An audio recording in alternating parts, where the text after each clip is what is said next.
is a presentation of Fox Sports. We are Fox. We are Ohio. The Indians enter June tied atop the AL Central with the Minnesota Twins. It was June 1st a year ago when things got kick-started for the Tribe, thanks to a Yan Gomes walk-off single against the Rangers, the first of 11 walk-off winners in the season's final 4 months. Corey Kluber makes his return to the rotation next on Sports Time Ohio.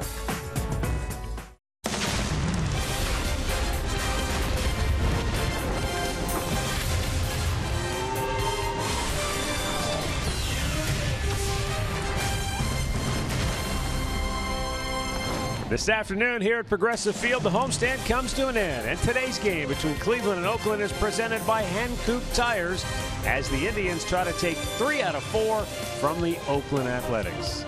Hi again, everyone. Matt Underwood alongside Rick Manning. The Indians had their mini win streak snapped last night, but they get their ace back in the starting rotation as Corey Kluber returns here today. Very good news. He's going to miss almost exactly 1 month. His last start coming May 2nd against the Detroit Tigers. And Kluber, it's going to be nice to get him back. He missed a month. He had that lower back, and the rotation starting to take shape right now. As in the last 4 starts, they're 3-1, and they pitch very well. So Kluber's going to be a welcome addition back.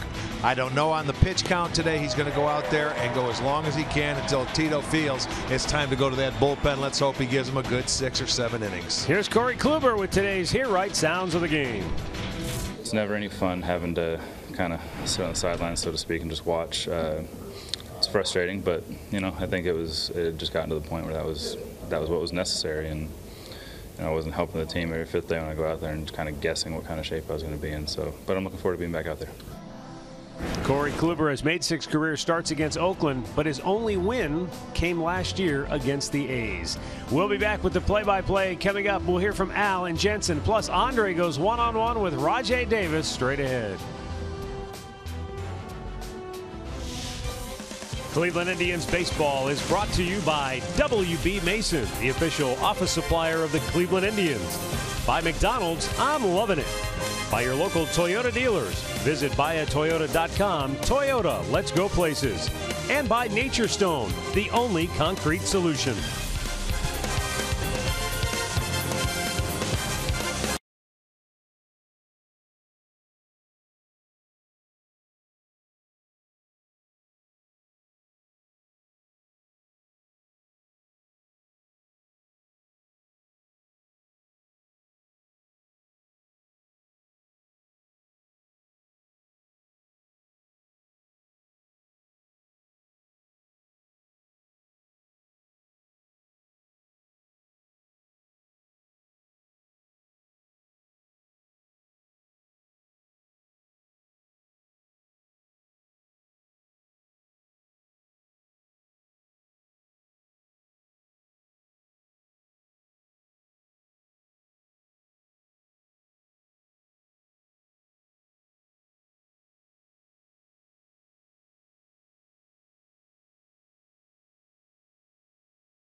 And A's finishing out their 4-game set. Corey Kluber returns to the hill for the Tribe today.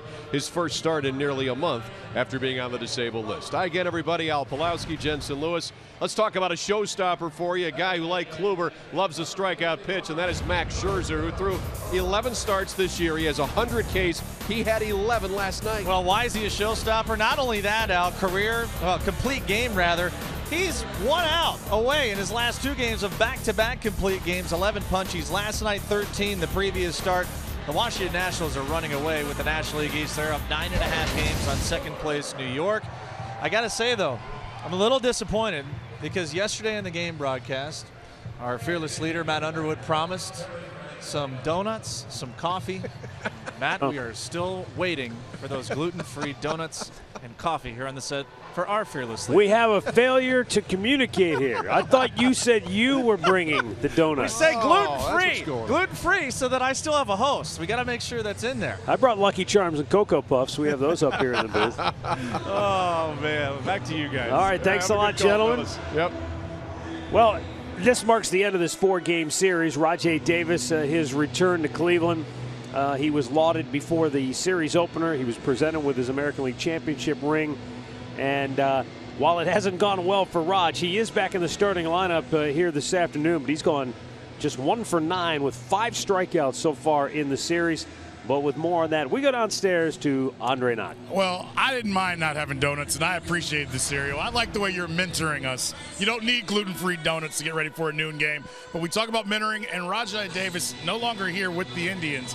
But he mentored a lot of guys very well here last year, one of them being Francisco Lindor. He talked about what that meant to him to hear that those guys really cared about what he taught them last year.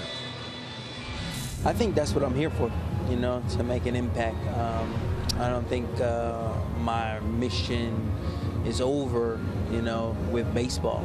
You know, my mission continues after baseball. Even when I'm done, I got to hang up my cleats, my jersey, and, you know, the body says, hey, we're not doing this no more. You know, it's time to move on.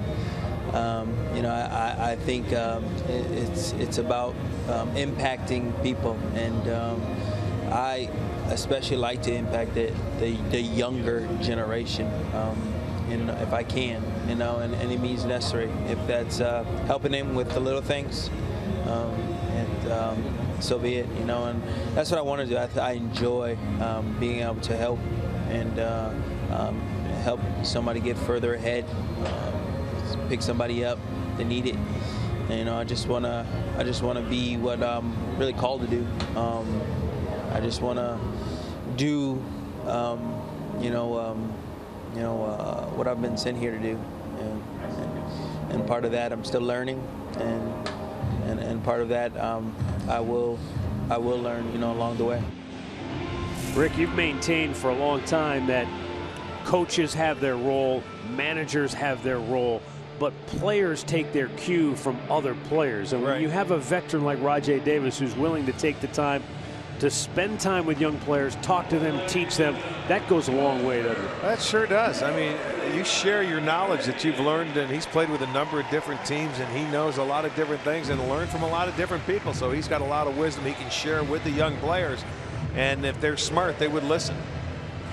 Well, Rajai is back in the starting lineup here this afternoon. He's batting down on the bottom part. Let's take a look at the rest of the starting 9 for Bob Melvin and the Oakland A's, brought to you by Hankook Tires. Matt Joyce once again will lead it off. Mark Canha batting second. Ryan Healy on a pretty good roll, hits third. Chris Davis, the slugger, bats cleanup. Yonder Alonso having a good series, batting fifth.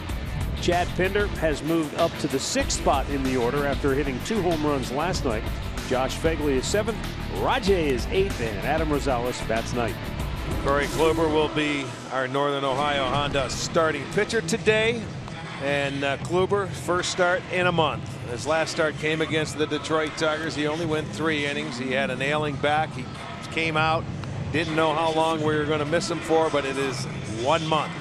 And in his career against Oakland, he's 1-4, but he has a nice ERA of 2.93. The last time he faced them, he beat them. And this is his 6th start. He gave up just 5 hits, 2 walks, and 7 strikeouts in an 8-0 victory over Oakland. So hopefully he can get this one. They win 3 out of 4, and they can move on and head to the road. Let's set the defense for you, brought to you by Ram. It is Brantley in left, Zimmer in center, Robertson in right. Ramirez is at third, Lindor at short. Gonzalez gets the start at second today. Santana is at first, and Perez is doing the catching.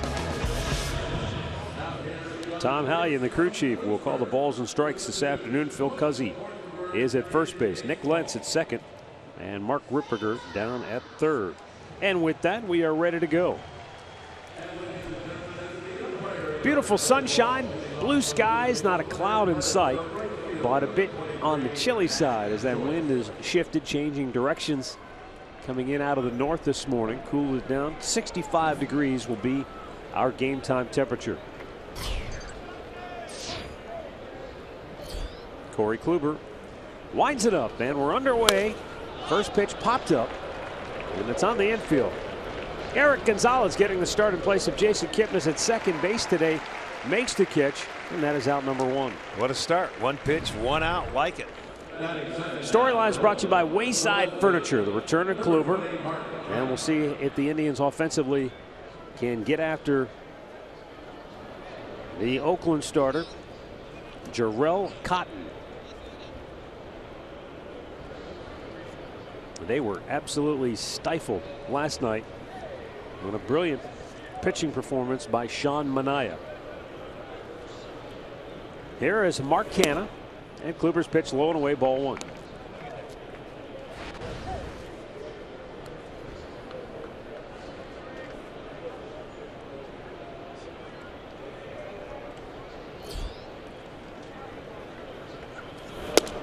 In there for a strike to even the count. Corey Kluber missing time with the back injury. It's kind of a good news, bad news situation. I mean, the good news is you say, well, there's nothing wrong with his arm. That's what you always worry about with a pitcher. The bad news is a back can be just as, if not more, problematic for a starting pitcher. Yeah, the back could be as problematic for anybody, but it can affect your legs and all the rest of your body. We'll see about Corey keeping the ball down today. But he went out and made a rehab assignment, went 5 innings on Friday night in Akron. He threw 47 pitches and 33 strikes. Did he go? Yeah. He did, says Yes, Tom Hallion. Roberto Perez can't find the handle. He recovers in time, though, and throws him out. 2 down.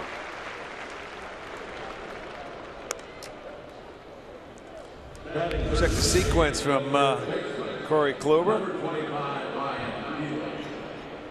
Trying to stay away with everything and got him with that breaking ball down and away. He thought he was going to be able to check his swing. He could not.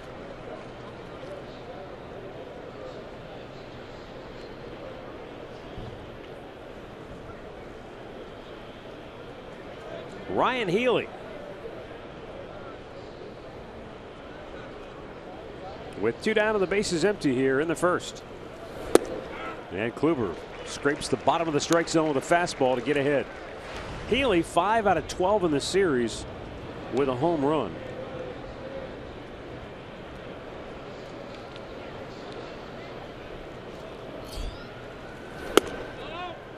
Didn't miss by much, but it evens the count of 1-1. The Indians start the day tied for the top spot in the Central with Minnesota. Twins will be out in Anaheim later tonight, opening a 4-game weekend series against the Angels. Minnesota has lost 4 in a row, while the Indians had their 3-game win streak stopped yesterday.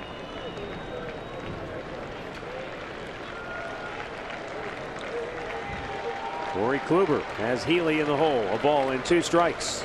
Swung on and missed. He struck him out. And it looks like vintage Corey Kluber right out of the gate here this afternoon. The Indians are coming to bat.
Brought to you by Progressive. And for Terry Francona, he's got Jason Kipnis leading off once again, but he's the DH today. Lindor is second, Michael Brantley third. Santana at first base, Ramirez at third. Bradley Zimmer in center field moves up to the sixth spot with Daniel Robertson in right batting eighth, Roberto Perez behind the plate, and Eric Gonzalez at second base hitting ninth. You will note that Edwin Encarnacion gets the day off. Darrell Cotton is today's Northern Ohio Hyundai starting pitcher for Oakland. This is his second start since being reacquired from AAA Nashville on Saturday. He did make the opening day roster. He's 3-5. First time he's ever faced the Indians.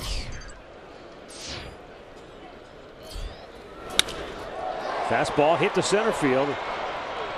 And Rajay Davis runs it down, one away. Now let's set the defense for Oakland. Brought to you by WB Mason. Canna is in left field. Rajai just making that catch in center. Joyce is over in right. It'll be Healy at third, Rosales at short. Pinder is at second, Alonso at first, and Fagley doing the catching.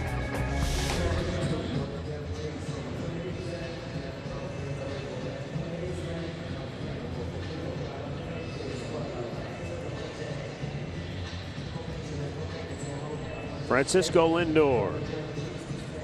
1 out of 9 in the series, but like Jason Kipnis, their lone hits have been home runs.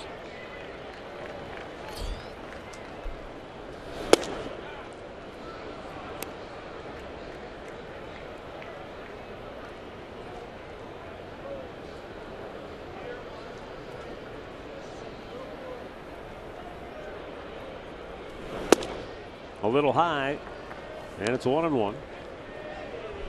Cotton with the fastball, changeup, and a good slider when it's on.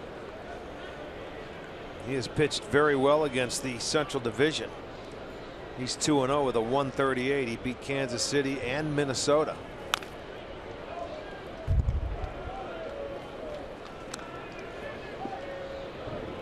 Like a lot of young players, you've got mixed results, some good, some bad. And I mean, he has a decision in all 8 starts. He's pitched much better on the road. He's 2-2 with a 3.13. Then he has at home where he's 1-3 and an 8 ERA.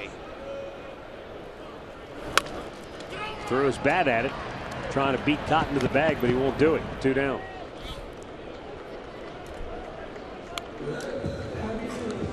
That was a changeup that Lindor, you can see it's a circle change, and he's way out in front. He's got a hard slider at about 88 and a pretty darn good fastball as well. So first time through the lineup, hopefully they'll get a good look at a lot of his pitches, and they'll have an idea what to do to make an adjustment that second time through. He usually struggles early in the ball game in the first 2 innings. His ERA is 8.4.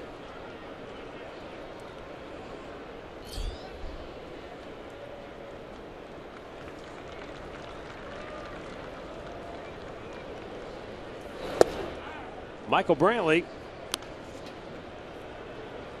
watched his hitting streak come to an end last night,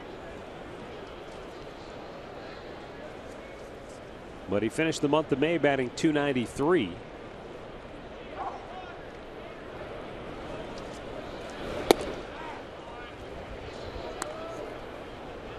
He batted .293 in May with 9 runs scored, 5 doubles, only 5 runs batted in.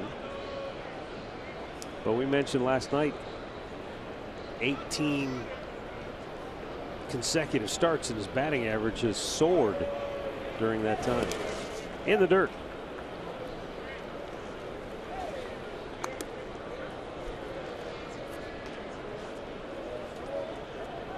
Josh Fagley getting the start behind the plate today in the series finale.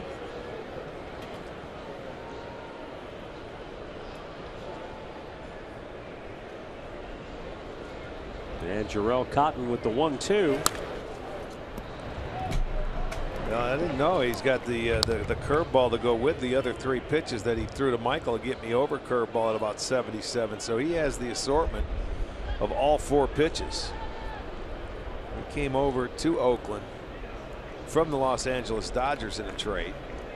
That was the Rich Hill deal, and that was a pretty good trade for Oakland. They sent both Hill and Reddick to the Dodgers, but they got Cotton and Frankie Montas, who we've seen pitch in the series out of the bullpen. It'll come back here, and the Indians go 1-2-3. We are scoreless after 1.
Action with all your favorite MLB teams and players. Get RBI Baseball today for Xbox One, PlayStation 4, and mobile devices. Learn more at rbigame.com.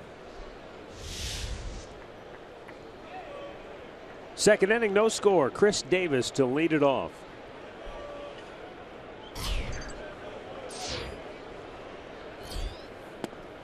Little low ball 1.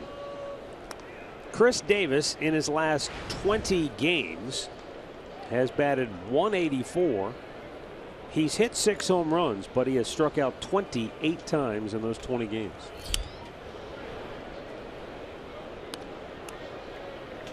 Kluber misses up and away. It's 2-0.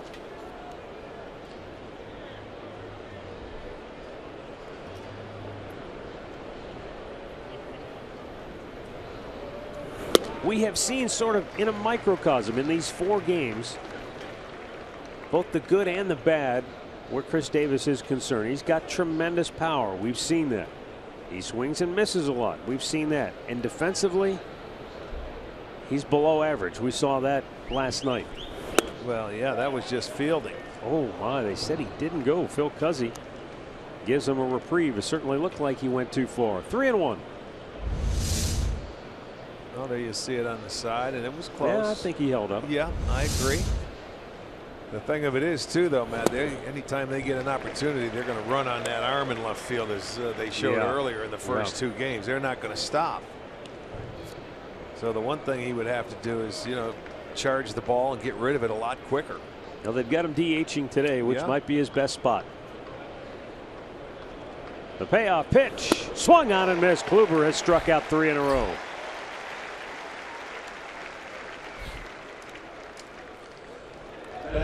Well, again, Kluber comes back and he's going with his best pitch. That's the breaking ball. He has the cutter, he has the slider, and that time it looked like he tightened it up a little bit, but that was the slider. Here is Yonder Alonso as Bob Melvin looks on here in the second inning. Alonso cuts and misses at a sharp breaking ball that was down and in on him. Alonso is 5 for 10 in the series with a home run.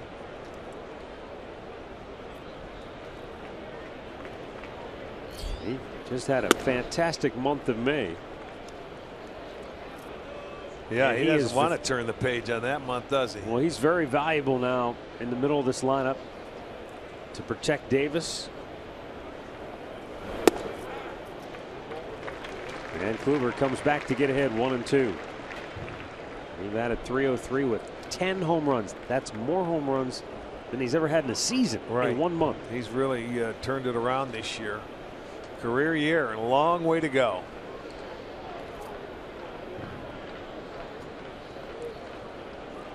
Kluber down and in again. Struck him out. 4 in a row for Kluber.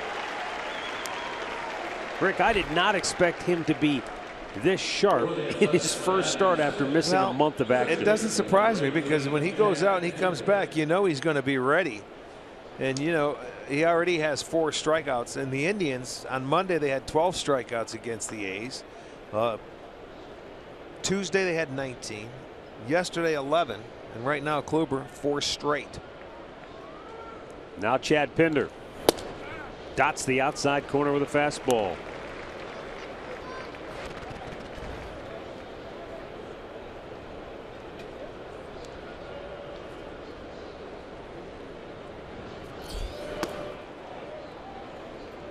One ball, 1 strike. Boy, Pinder 3 for 6 in the series. He was 0 for 3 the first game he played and struck out all 3 times. Last night he was 3 for 3 with 2 homers and a base hit. Yeah, his first multi-home run game as an A, and both of them came off breaking balls. Pitches that were mistakes, and that's ended up getting Oakland the win and costing Indians the ball game. 2 pitches to this guy. Kluber the one and the 1-2, and it was close, but he was able to hold off, and the count evens up.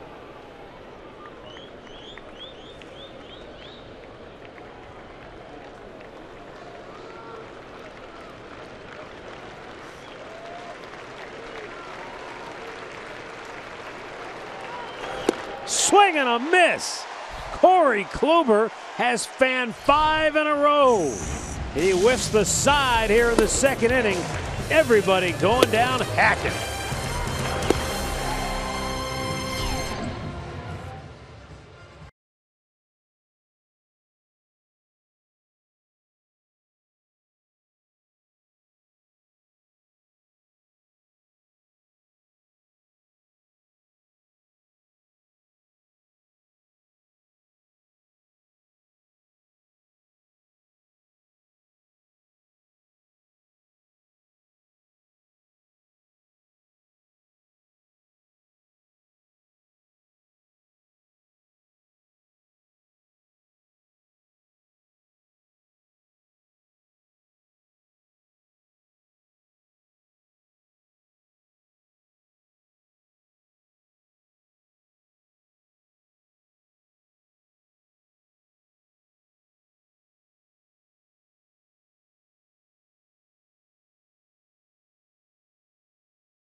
Right by the expanded kids clubhouse. They start at $10 for kids 12 and under with the purchase of an adult ticket. Go to Indians.com.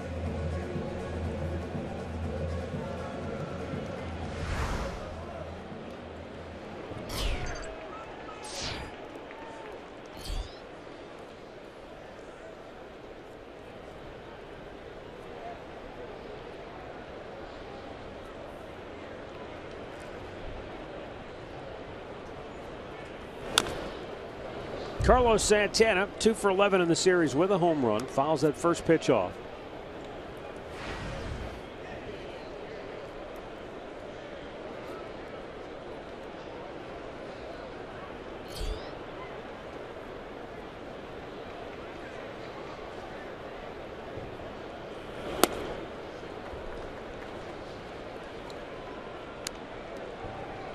1 ball, 1 strike.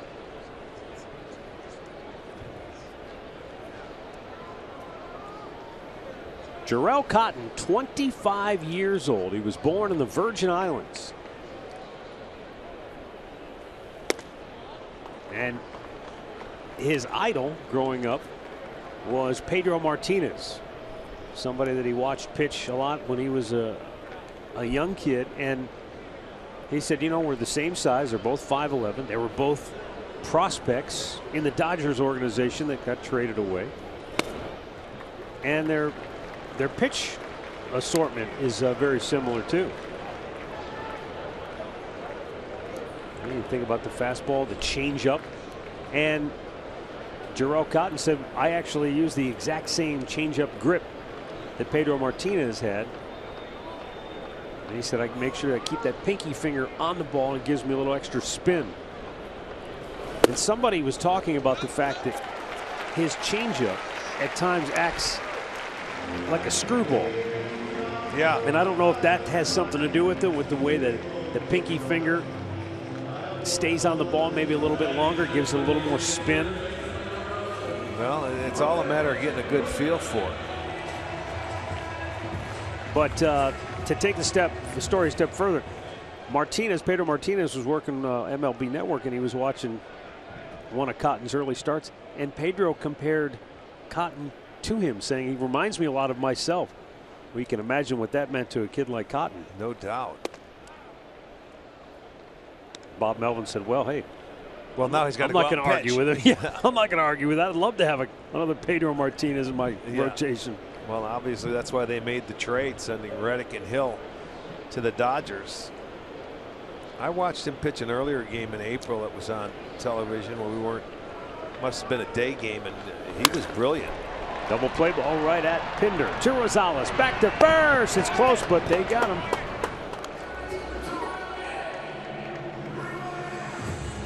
Let's go down to Andre. Well, his last start, Cotton threw 33% of his pitches were sliders. He got a ton of swing and miss with them, 8 swing and miss on that pitch. Now, in talking to Francisco Lindor after his first at bat, he says the changeup looks way better than it looked on video. The ones he saw, same with Michael Brantley, so the changeup is a pitch that's jumped out early in this game to the Indians. Well, every day is something different. You know, it may be a slider one day or a change the next, but we see he has a curveball as well as a good fastball too. So Bradley Zimmer cuts and misses. Zimmer has had a good series, 3 for 9, couple of doubles, a home run.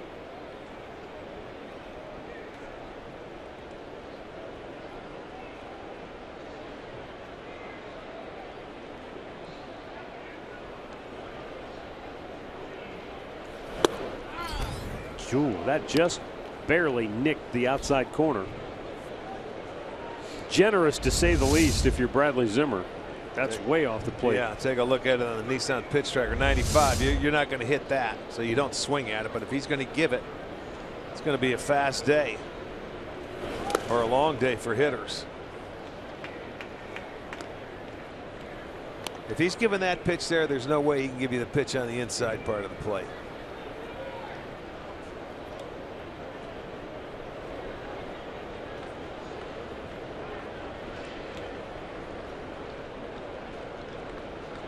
Now the 1-2. Got him. Boy, this kid looks sharp early. Gets his first strikeout. And through 2, we are scoreless in Cleveland.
Stay tuned later in the game for Miller Time, brought to you by Miller Lite.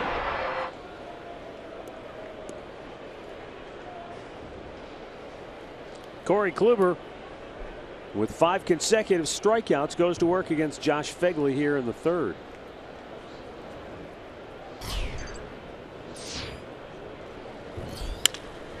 Right back up the gut. Back there to get it is Eric Gonzalez.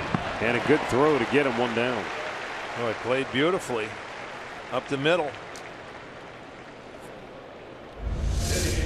You know, there's these hitters that you go back up the middle, boy, that used to be an automatic base hit if it gets by the pitcher. Now they get taken away by so many hits because of the way they play their middle infielder up the middle and pull them over. Rajai Davis. But that hit that there, Phegley stopped a string of 5 consecutive strikeouts.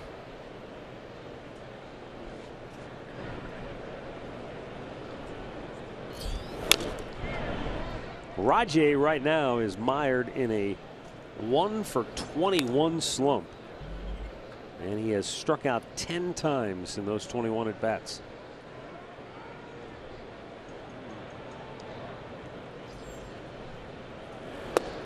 Nice breaking ball, had him flinch, moving back. You don't realize how good that slider is. He played center field and stayed behind Kluber for so many times, watching hitters do that, and then he gets in the box and has to do it himself. It's that good. High fastball, no chase, 2-2.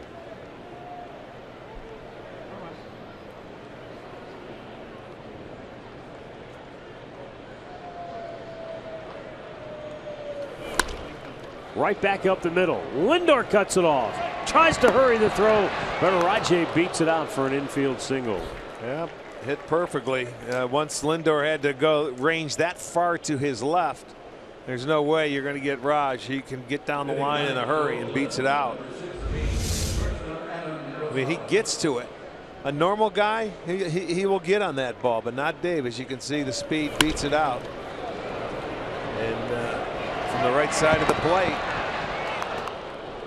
Imagine him in his younger day, how fast he got down there. He's 36 now.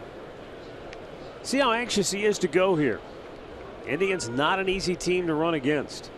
And Rajai has been less than at his best so far this year. Only 6 out of 10 stolen bases. Yeah, but normally he doesn't waste time. Rosales swings and misses. You know, he's one of those guys that he goes as early as possible. If he has something, he may have to get a read off Kluber because he's never seen him in this. Well, he has a couple of times maybe with Detroit or Toronto, but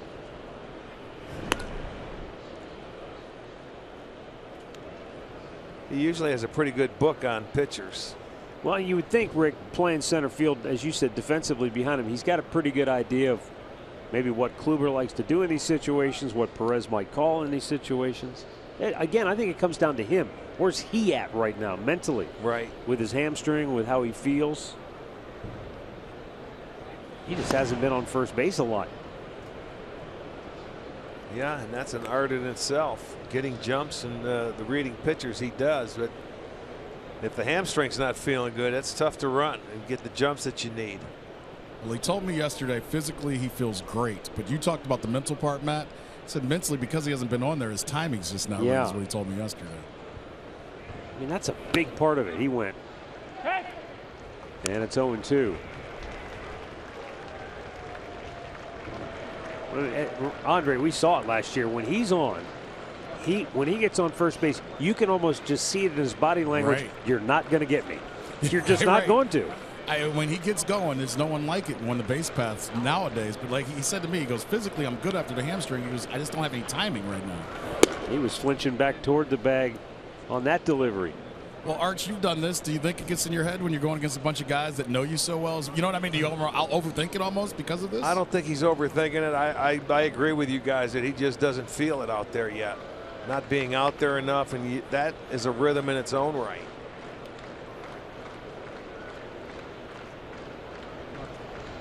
He's running here. The 1-2 pitch is in the dirt. And he picked the right pitch to run on. And Perez couldn't come up with it cleanly.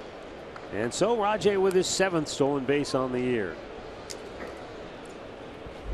Take a look at the jump. Not bad. Head straight down. He didn't peek back in, so he was going for that stolen base. That's what he was looking for, and he got it.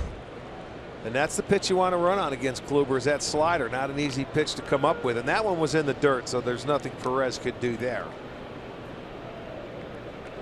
Kluber trying to put Rosales away. He has struck out 16 times in his last 13 games.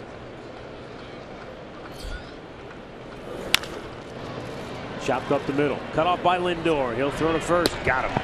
2 away. Rajay moves to third.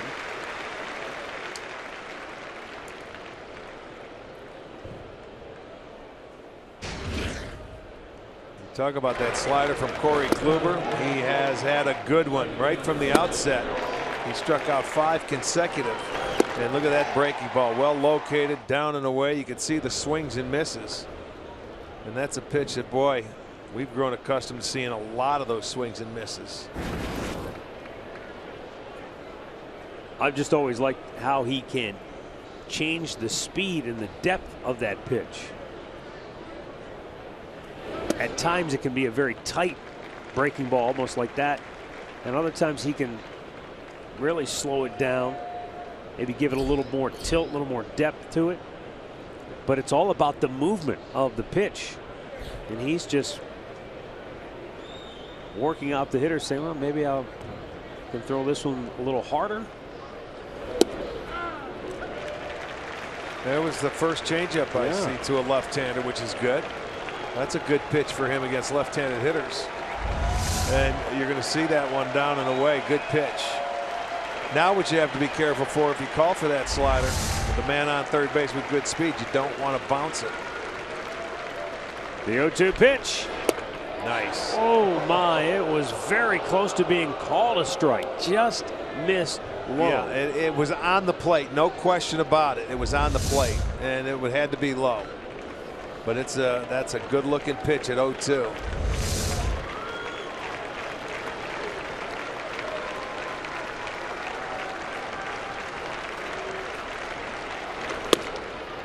Joyce able to lay off, and it's 2-2.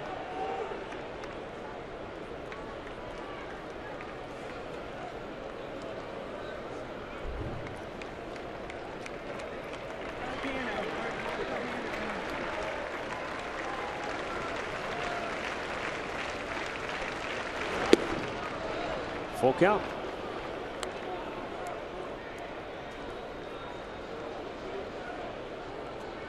Matt Joyce, 3 hits in his last 20 at-bats. That leadoff position has been troublesome for Oakland all year long. And the payoff pitch. He did not go. Good at bat, boy, by Kluber Matt Joyce. has walked his first.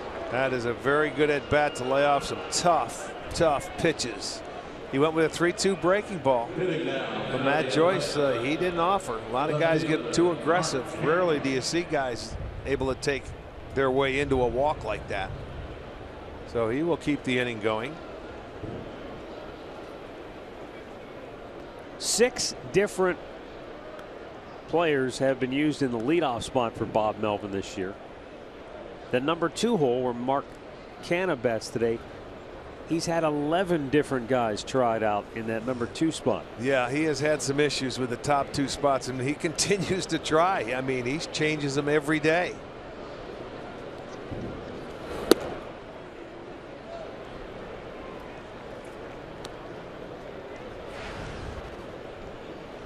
But until he can find somebody consistently that can go out there and put a streak together. The 2 hole in the 8th spot, those are the 2 that he has tinkered with the most. 11 different guys have been used in each of those positions in the batting order. The 1-0. Boy, just missing. All of a sudden, Oakland went from free swinging, wailing away to now almost instantly like they flicked the switch, and now they're going to be disciplined. Well, if you get to before 2 strikes, why would you swing at that slider? Because normally you can't hit it, and usually that first time around they tried. So they may have decided, hey, I'm going to lay off it until I have to swing at it. Well, he swung at that one. It's 2-1. That might have been a cutter. What Kluber will do, he'll reel it in. If he sees they're laying off that pitch, he'll get it back on the plate a little bit more. They were swinging at it the first time through, so he's going to continue to throw it until they make the adjustment. When they do, he will make an adjustment.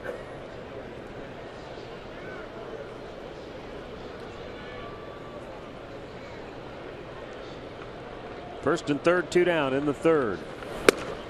And he powered a fastball by him. You know, that's the other thing we forget. He's got a very good fastball. It's just that you see so many sliders, and that pitch baffles hitters that you start looking for that one. All of a sudden, 93, 94 jumps on you in a hurry. It sure does. You can't be afraid to throw that fastball either. And we saw the good changeup to Joyce. He has a good changeup to left-handers as well.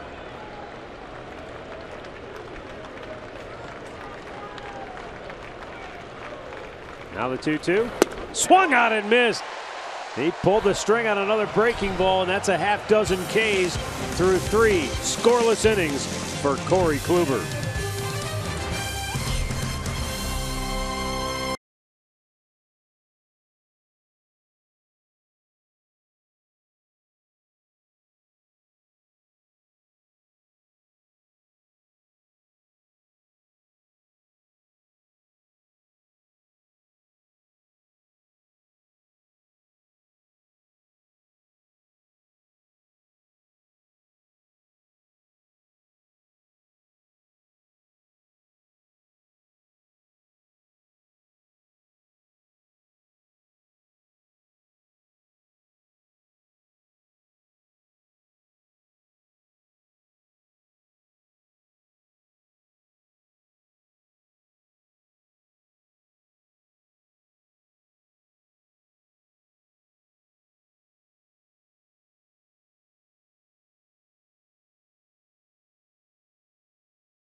Getting ready to leave town. Jim Stamper out here supporting his hometown clubs. What do you think? Does it go all 7 in the NBA Finals? I don't know. We'll wait and see. I'm just going to sit back and enjoy. You stink. Come on. Go out on a limb. Give me something. Yeah. You make your own judgment. We'll see. Can't wait. It all starts tonight, and tune into Fox Sports Ohio later on for all your pregame coverage. The home team starting 5: Fred, AC, Alley, Phelpsy, Campy. They'll all be there. 7:30 on Fox Sports Ohio. And then they'll have you after the ball game with all the breakdown and analysis. Jarrell Cotton facing Daniel Robertson here in the third. No score, and it's a 2-0 count. Robertson 1 for 6 in the series.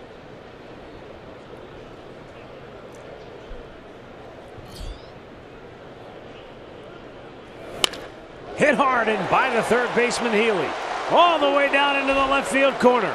Robertson into second base, and he'll scream around the bag but hold there with a leadoff double.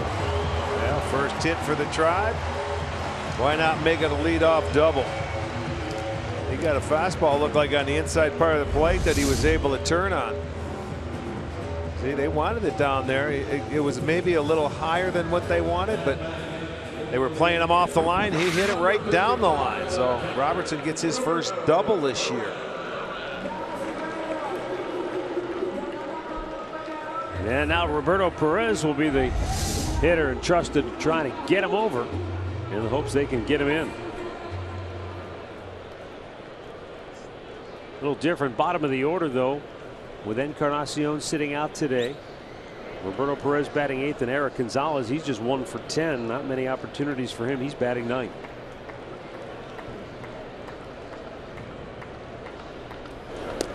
Off the glove, and Robertson gets to third on the pass ball, and he came screaming around third base just in case Fegley had any trouble. Well, what a break that is for the Indians. Now instead of just having to shoot him over to the right side, get him to third base, let's see if he's crossed up. There's the curveball, and he thought a fastball was coming, and it was a cross up. It'll go as a pass ball, I'm sure, but there was a communication breakdown there. Looked like he was trying to catch a butterfly, didn't it? Exactly, a knuckleballer. Yeah. Well, they ruled a wild pitch. How do you rule that a wild pitch? I don't know. I mean, that ball never even came close to hitting the dirt. I don't even think he got leather on it either. So Roberto Perez, a chance to get a run home here and get the Indians on the board first today. Oakland forced to bring the infield in with nobody out.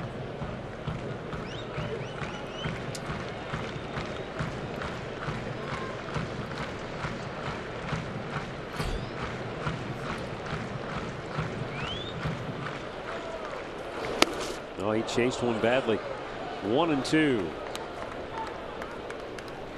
This is where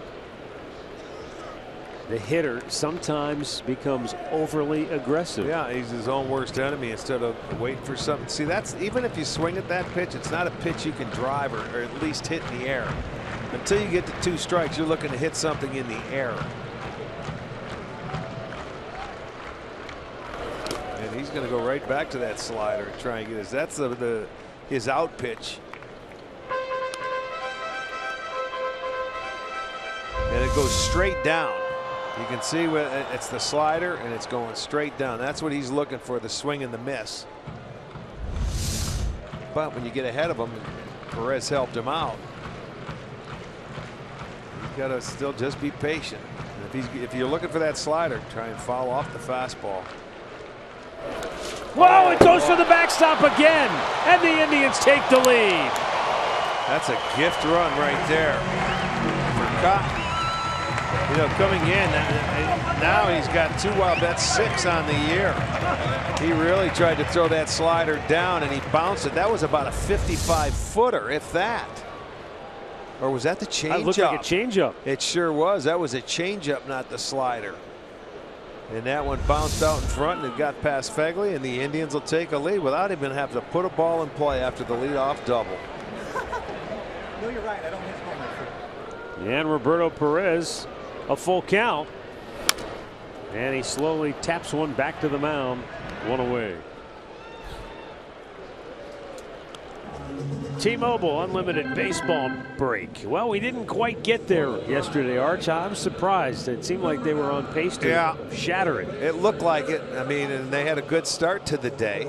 But still, when you're looking at that many home runs, 1,060 in the month of May. You surprised that Target Field yielded the most home runs? Well, it's hard to say because that ball's flying everywhere. It seems like it doesn't matter where we go, we're seeing homers, and you're seeing long homers. Well, in that game yesterday, what were there 7 home runs hit in that game in Minnesota? There was some long ones. Houston went in there and treated it like it was a high school field. What I thought for sure, you know, Colorado, Cincinnati, maybe Arizona, Toronto, and New York, some short porches.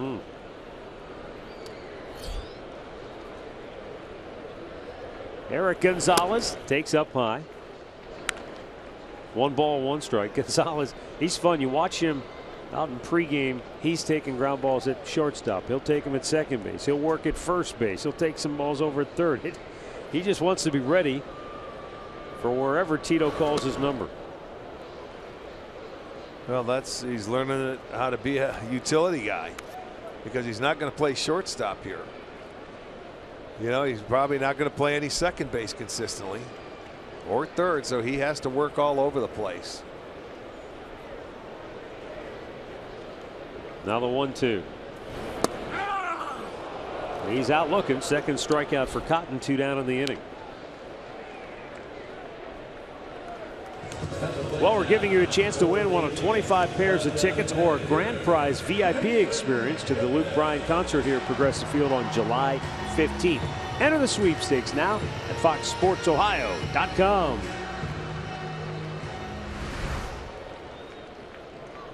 Two down, top of the order, Jason Kipnis.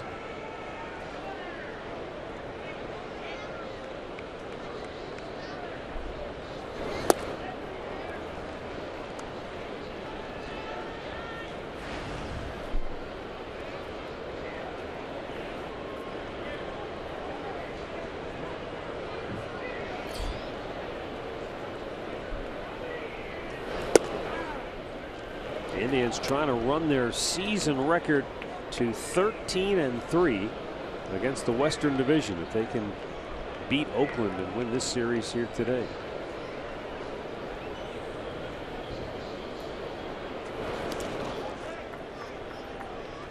This guy, I'll tell you, it must not be a whole lot of fun to catch because Fagley is having a difficult time with him today. He's getting beat up back I don't there. know if he's not picking it up, but and it seems like they've had a couple of cross-ups.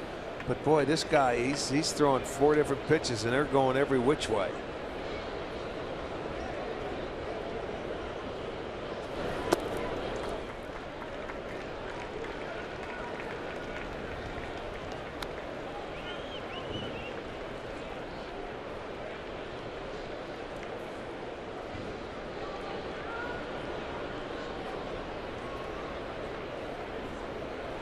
Now the 2-2.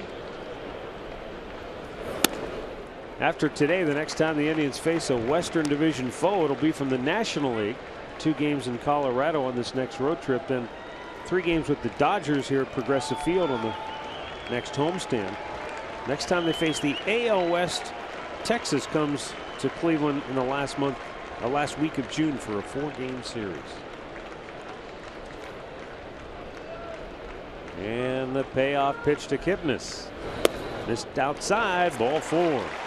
Second walk issued by Cotton. And a 2-out base runner for the Tribe.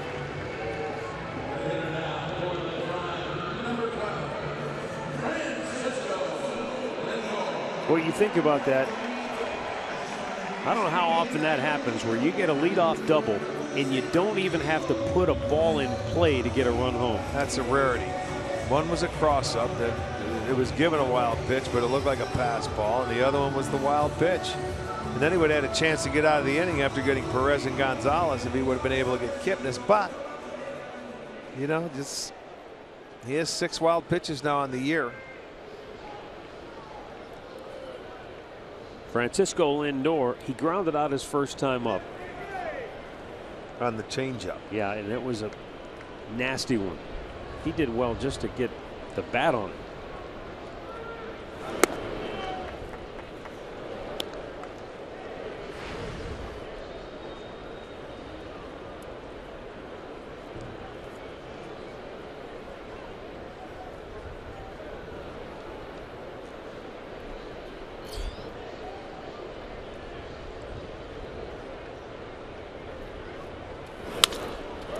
Sends a high fly ball to right center.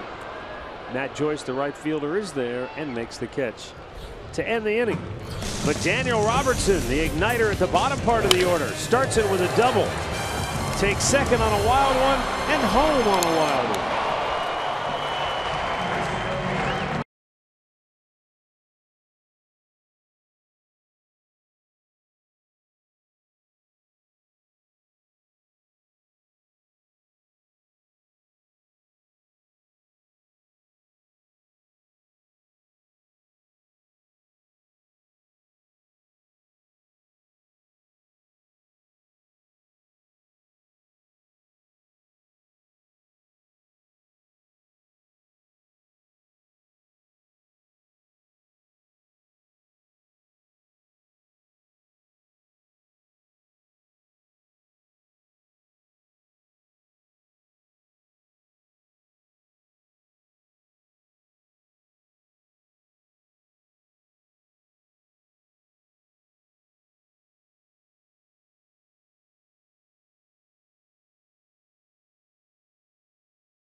1-0 lead goes to work here in the fourth.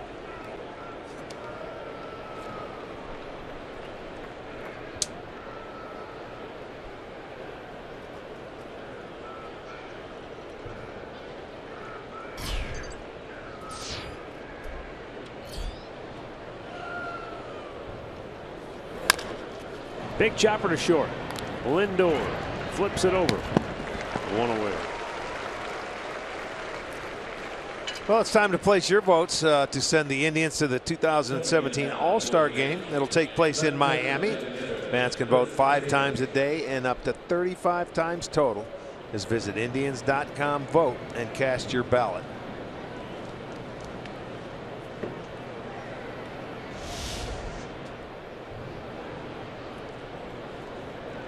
Kluber so far, 47 pitches, 15 swings and misses. Make it 16.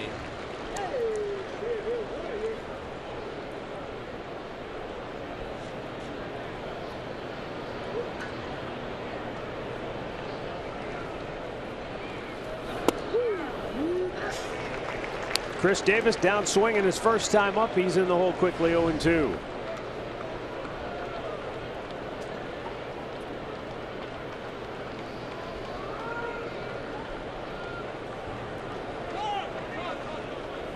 Kluber was just about ready to let that thing fly.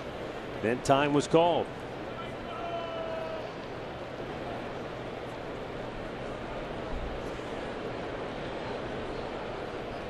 He regroups. Eyes the target. Here we go.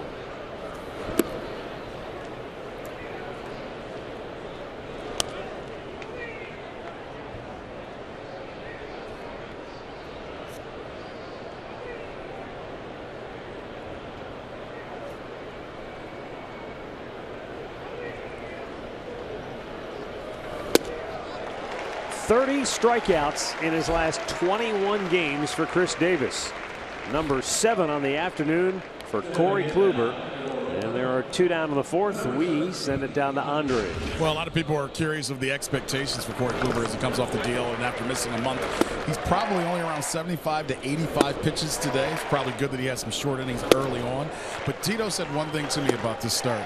He says it's not about winning today. It's about having Corey Kluber pitch all the way until October. So they won't go real deep with him if they don't have to today. Yeah, I thought it was interesting. Andre said he's not going to pitch all day. I can tell you that. Well, no, you ease him back into the fold. Absolutely. 1-0 game. Hopefully, you can give him a 6. Line drive center field. Bradley Zimmer snares it to end the inning. Third time in 4 innings, Kluber has retired the side in order.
Get your night started on Fox Sports Ohio. Home team starting 5. Cavaliers live 7:30. And then after the game, all the highlights and interviews. Cavaliers live tonight 7:30, and then right back after the ball game on Fox Sports Ohio. As I said before, Fred, AC, Allie, Campy, Phelpsy, I mean, you name it, they'll be there. Tommy Bo, Gary, they're all part of it. They're working a doubleheader today here. Yes, they are. Michael Brantley grounded out his only time up. I know the NBA Finals is a best of 7, but in many ways, this has felt like the build-up to a Super Bowl for as long as we've waited for this game 1 to start. Well, you're right. Both teams won easily all the way through the playoffs. Golden State undefeated, and the Cavs lost just the 1 game. So hopefully it's going to be an entertaining series, and we think it should be. Yeah, I think the one question that will be sort of a moot point after tonight, though, is how will the layoff, will there be any rust tonight in game 1? Well, those two teams have hooked at it. This will be the 3rd straight year. I think they'll be ready to go.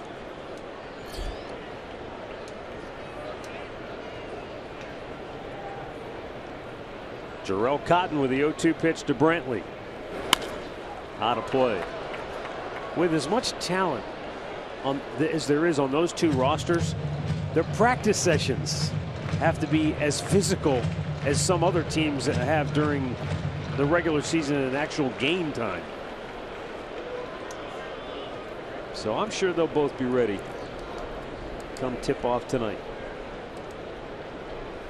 Indians on the board with a 1-0 lead. Brantley just staying alive here. It was a leadoff double by Daniel Robertson in the 3rd. He went to second on a pitch that crossed up to catcher Fegley, and then a wild pitch in the dirt got him home from 3rd base. Yeah, that's the Indians' only hit. But they were able to cash in and help from Jarrell Cotton. He's had 4 hitters, 0-2 today, and he expands it. Boy, this guy has very good stuff. 3rd strikeout for the young right-hander. He makes a little mistake there with a fastball in and kept it upstairs, and he pitched away from his defense there. So Robertson was able to get it, and then you see the mix up there. It was a cross up, scored a wild pitch. He goes to 3rd, and then a changeup that bounces over Fegley's right shoulder, and that allowed the run to score. It would still be a 0-0 game. Carlos Santana drew a walk in the 2nd inning, way out in front.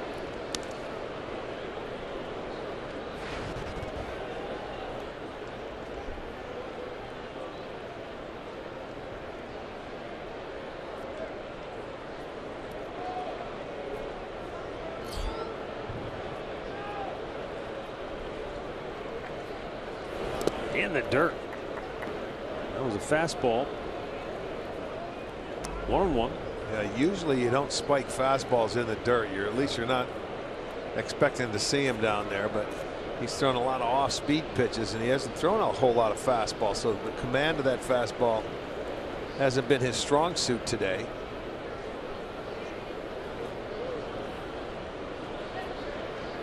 And the 1-1. Skipped another one in there.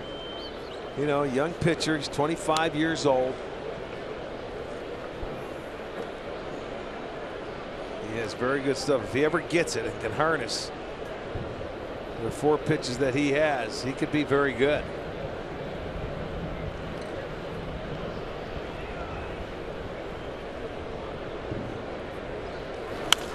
Popped back out of play. I want to send our get well wishes to a member of the Indian season ticket sales, John Bowers. Fractured his leg. He had surgery on it. So, John, we wish you well. Hurry up and get back to work. Come on, JB. Yeah. Hope he didn't do that playing softball. I don't know. I have to find out. I just heard about it today.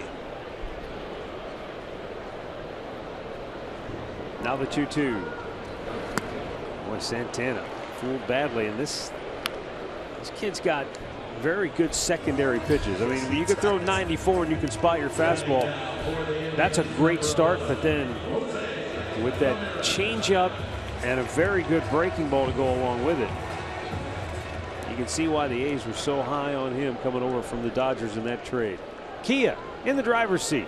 Jose Ramirez, best home batting average in the league. Well, it started to slip a little bit on this homestand until he had 3 consecutive 3-hit games here. Then he picked it right back up. He's 6 for 10 now in the series with 3 doubles.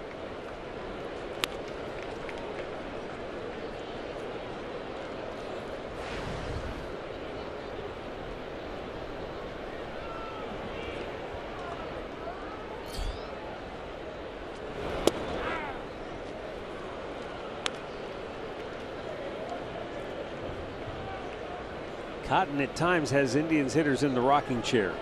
He sure does. They just don't know whether the fastball, they look fastball and he crosses them up with a changeup or a breaking ball.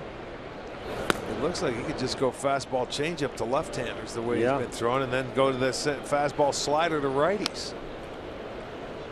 And then if you want, the second or third time you start going through, you might just mix in that get me over curve ball if you can for strike 1.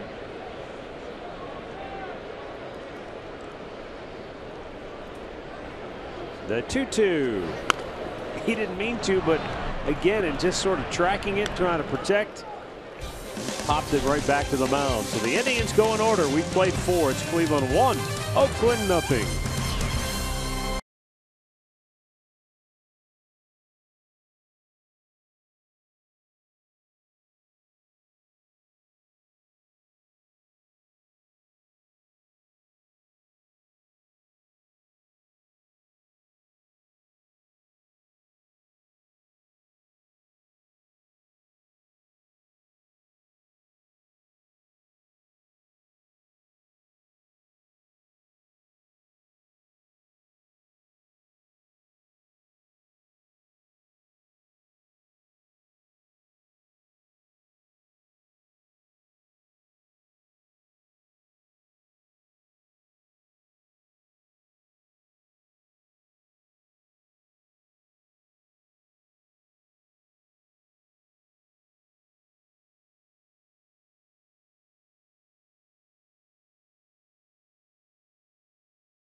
Is brought to you by Levin Furniture.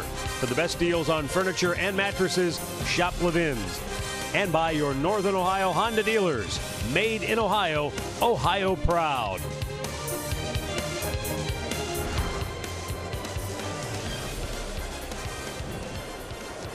1-0 Cleveland, 5th inning. Corey Kluber has been masterful so far. He's allowed 1 hit. He's walked 1. He has struck out 7.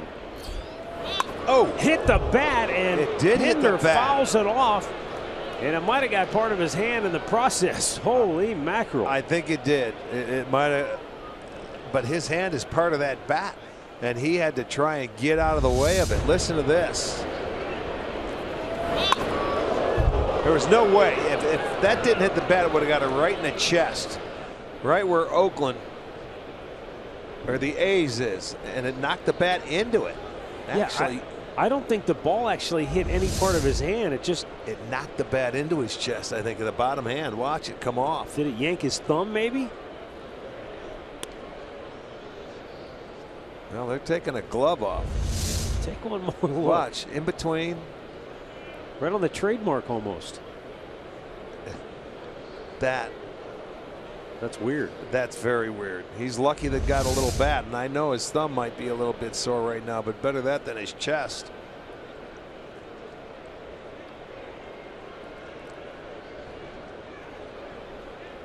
That ball was bearing in on him. There was no way he could get out of the way.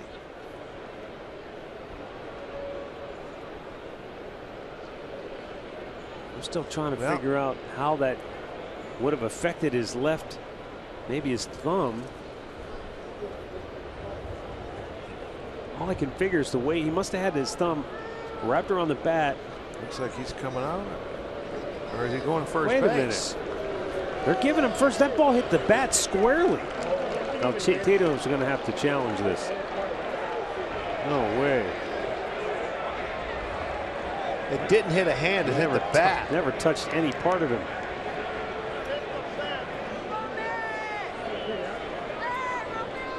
Yeah, they're going to look at it. Absolutely. You have to. So they're saying hit by pitch. So they're going to have to see this and overturn it. It squarely hit the bat. It never got his hand whatsoever. So I'm sure he'll be back hitting again. So he'll have a little extra time. Look, when we slow these things down frame by frame, sometimes, but you can see Tom Hallion's eyes are closed when the ball hits the bat. Well, they just showed a replay up on the scoreboard and the people saw it, so they know. It did not hit him in the hand. The bat came off. Again, they showed it again.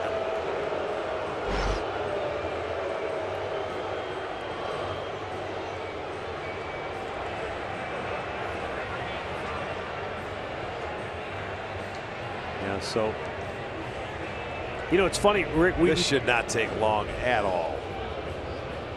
Foul ball, come back. Yeah, no kidding.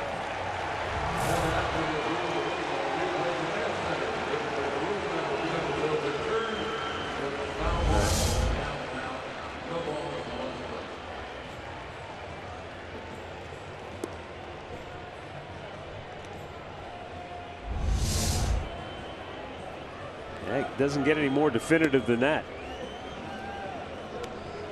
Kluber's taking a couple pitches. They'll bring him the bat back.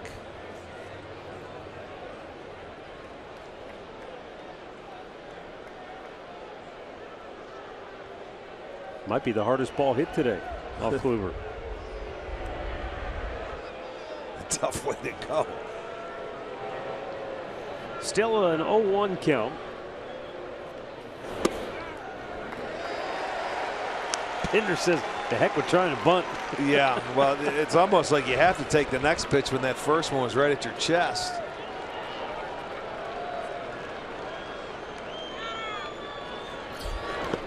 Bounced one in front of the plate.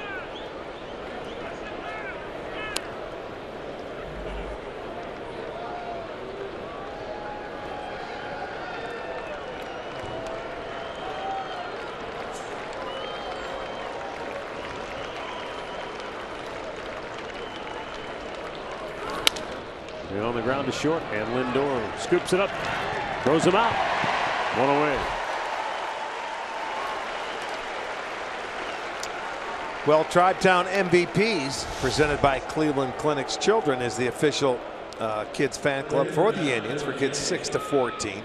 Memberships are $20, and they include invitations to exclusive events and tribe gear. So visit Indians.com to get some information.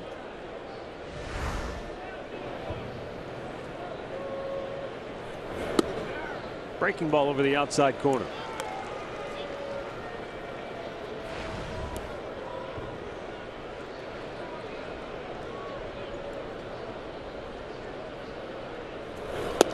Chased a slider, and he's in the hole 0-2.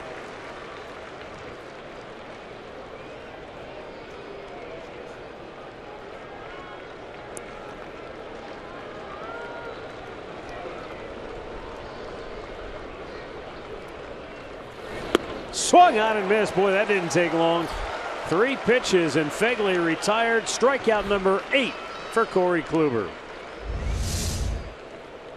Well, there you go. Another slider. He expands the strike zone with 2 strikes. And the A's, again, a lot of swings and misses. 8 strikeouts coming into today. They had 42. It's 50 in the series so far in the 4-game series.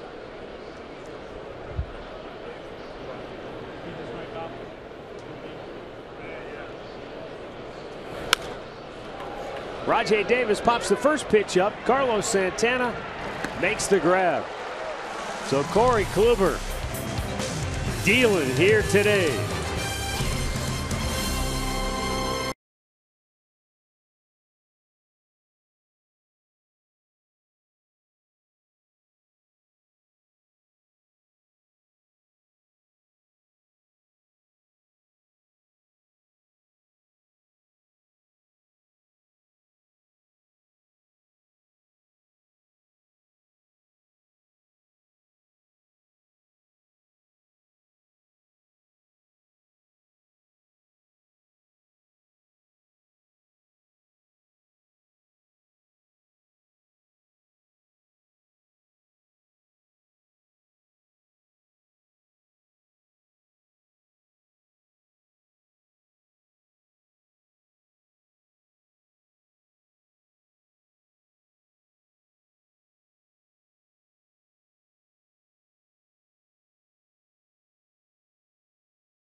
Half of the 5th inning, Tribe leading it 1-0.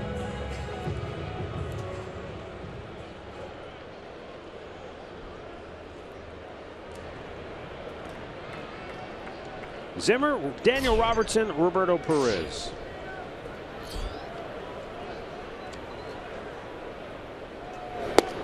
There are stats for virtually everything in baseball.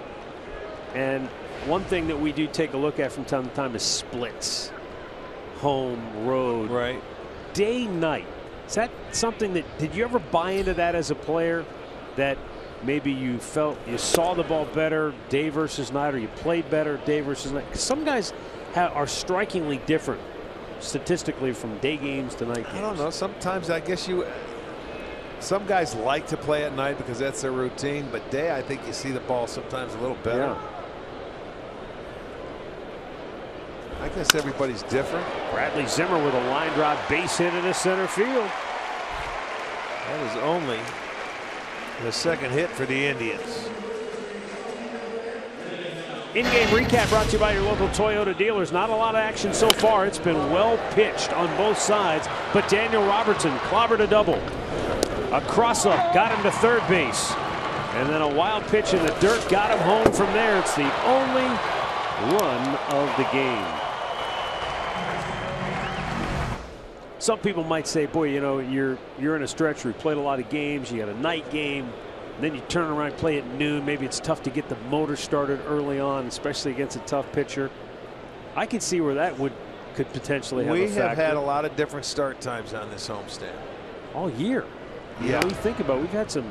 I mean, some 4s, some 6s, some 1s, and I mean, it's just been jumping all around. There hasn't been any really rhythm to get into, but it affects the players more than anything else. You know, they like a routine where they can do the same thing every day. I think the older you get, the more you like day games. Get up earlier. You know, you don't sleep in noon.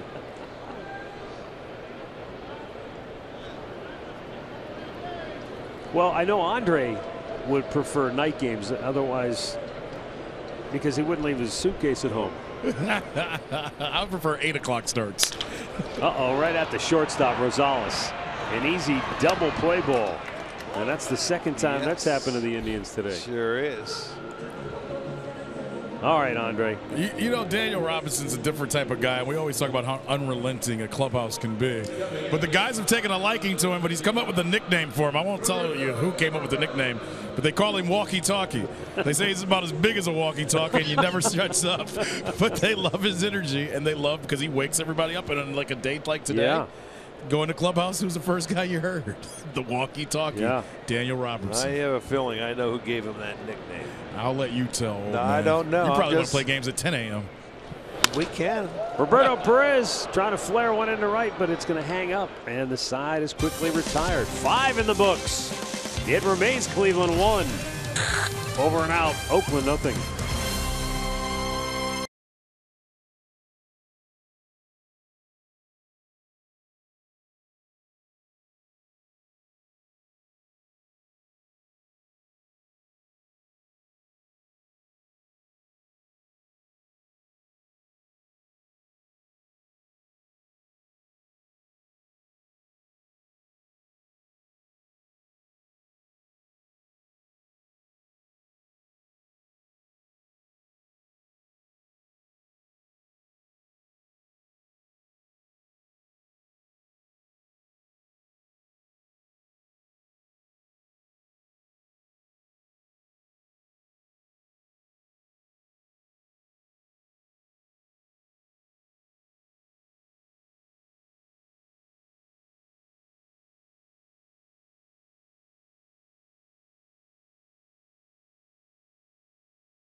Chad Pinder had a big game last night. Second player in A's history. Next to our buddy Sal Fasano.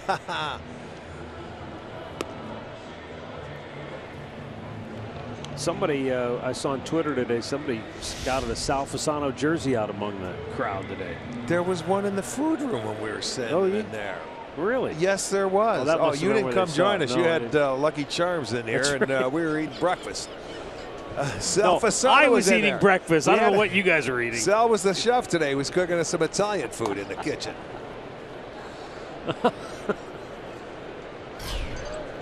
Adam Rosales leading off here in the 6th inning for Oakland.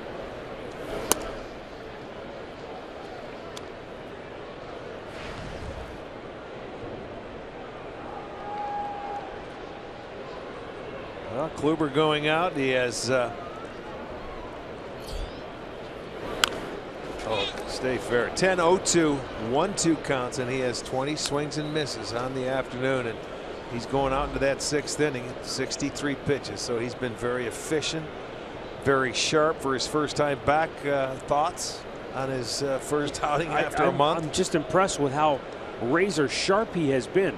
We see guys have an extra day between starts, extra couple of days, and they look rusty. They just don't have maybe the command that we're used to seeing. It looks like he just pitched 5 days ago. Yeah, he looks pretty good. Well, it's certainly a welcome addition back to the rotation, and the rotation started. Josh Tomlin got it going on this homestand against Kansas City, where they've been pitching very well. Out of their last 4 starts, they're 3-1.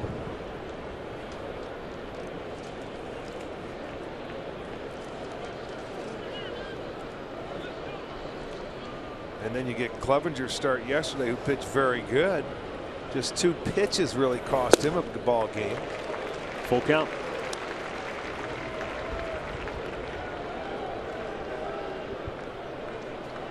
Really like the strides, though, that he's making.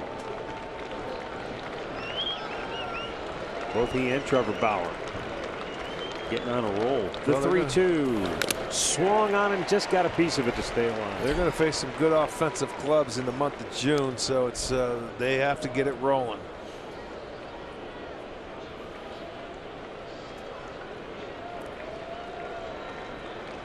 Only 3 hits in the ball game. Oakland with 1. That was a Rajai Davis 1-out single. It was an infield single at that. Up the middle it goes, and Autumn Rosales is aboard for Oakland to start the 6th inning with their 2nd hit of the afternoon. Well, he does a nice job of getting the foul tip the pitch before, and it's a good breaking ball down. It had some plate, but he drives it right back up the middle. So good job by him getting the base hit, and the leadoff man aboard here in the 6th for Oakland.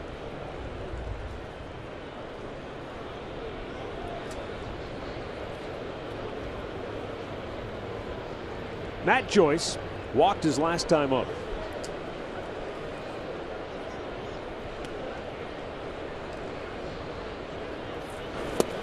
And a big swing and a miss. Again, another changeup. Joyce saw one in his last at bat. He was down in the count and ended up working a walk. It was which was a very good at bat for him.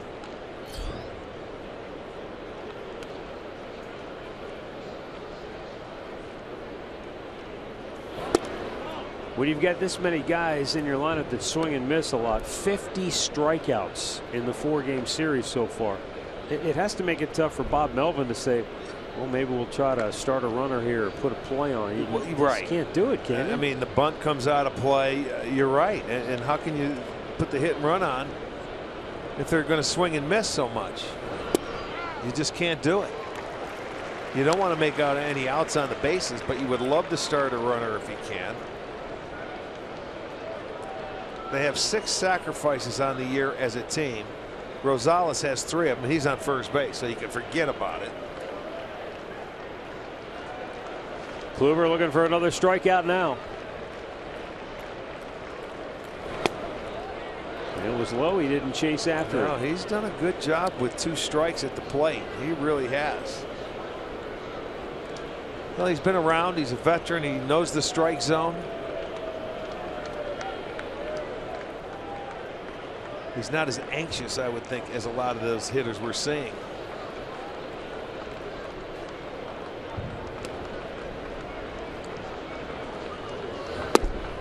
Did he go this time? No, not even close. I mean, he's checking on every pitch now. That's, you know, relax, Roberto. That wasn't even close.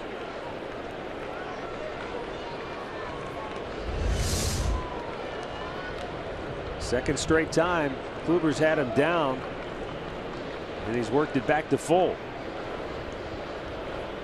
He still doesn't want to throw him a fastball. Runner goes. Yes, he did that time. What's the call? Do we have a call? He did go. It's a double play. I knew he went. They didn't ask. An absolute delayed reaction. They were looking at each other. The umpires at second was looking at third, who was looking at second. And then they finally got the call, and he did go. So it's a strike him out, throw him out. I wonder if we get to see the umpires look at each other. He did go that time. Perez comes up, and you can't wait. You've got to make the throw with the guy off and running. It's right on the money. Great throw. Good tag. Look at the umpire looking at third. Yeah, well, I didn't see it. Did he go? It's like, his what head do you was want me like to do? an owl. You want me to call him out? Call him safe? What do you want me to do over here? It was a strike him out, throw him out. Yes. Strike to Mark Canha.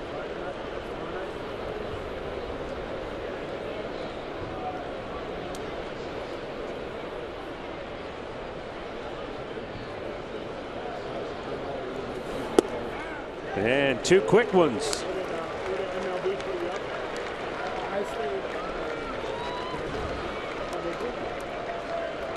All 9 strikeouts for Corey Kluber so far today have been of the swinging variety. Now the 0-2 to Canha. Swung on and missed. He struck him out. 10 Ks for Corey Kluber. 6 shutout innings.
Over. Michael says, you keep doing what you're doing. I kind of enjoy having a day off out there. There have only been a few balls put in play today by Oakland. That's how dominant Kluber has been. And after missing a month of the DL, he has come back and punched out 10 in his first start. Incredible. 1-0 Cleveland. Jarrell Cotton has been very good himself. And leading off is Eric Gonzalez with a single right up the middle for Cleveland. So out of the number 9 hole, Gonzalez aboard to start the home half of the 6th for the Tribe. Well, he gets a breaking ball and that one down the middle. So he drives it right back up the middle. Had to get the leg out of the way. 3rd hit. The 6, 7, and 9 spots have the hits for the Indians today.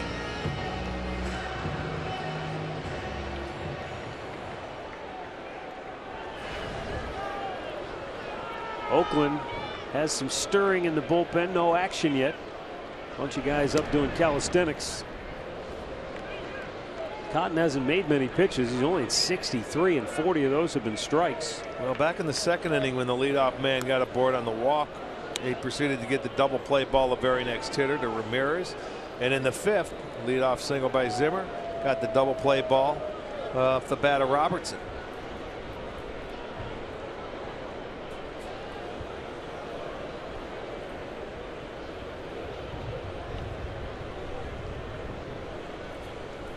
Kipnis was showing bunt, but he pulls it back. Pitch in the dirt.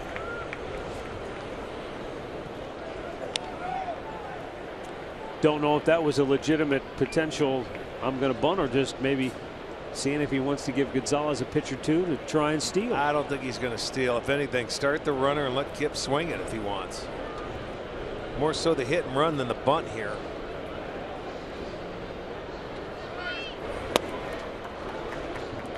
Pitch misses, 2-0. He's been throwing a lot of secondary pitches, you know, to a lot of the hitters, and a lot of balls have been in the dirt. 10 of them.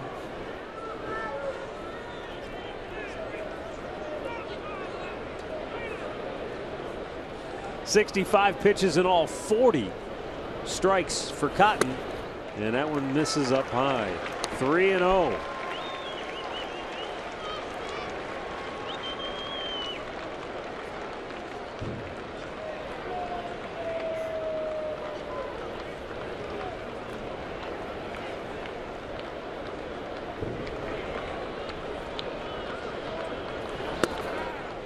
just grazed the outside corner.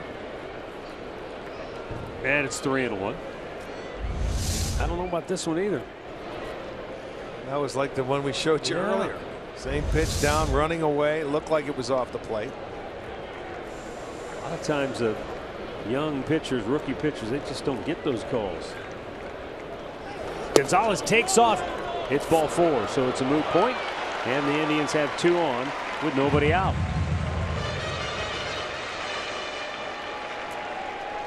Injury report brought to you by the attorneys at Elk & Elk.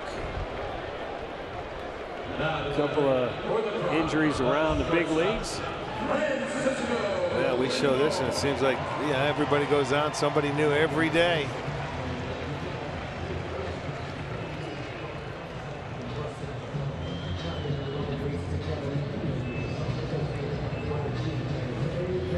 Adam Ottavino, his name came up recently. I don't remember how we got in this conversation, but he's got it. Where's 0? 0, the single digit 0.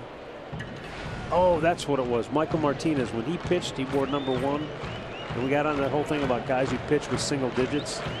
And Ottavino, number 0, but we won't see him now when we go to Denver. He'll be on the DL. Lindor squares. He bunts. Gets a good one down. Healy bobbles it. And he's safe at first. How do you like that?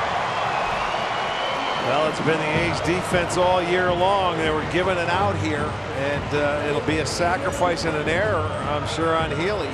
That little bobble cost him as Lindor goes down the line and beats it out. He had the out. It would have been 2nd and 3rd and 1 out. That little bobble is all it takes. So their 53rd error on the year.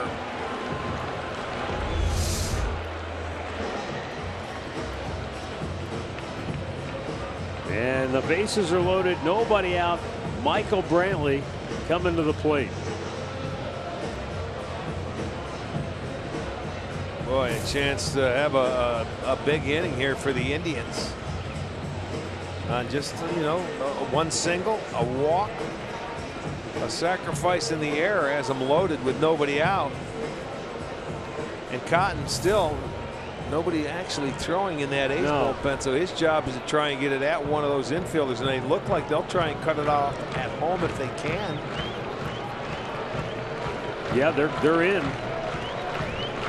The middle infielders are in the baseline, maybe a step behind the baseline. And Brantley taking it's a first pitch strike with a curveball. Good pitch in that situation. Get me over curveball. As a hitter, you're looking for something to elevate.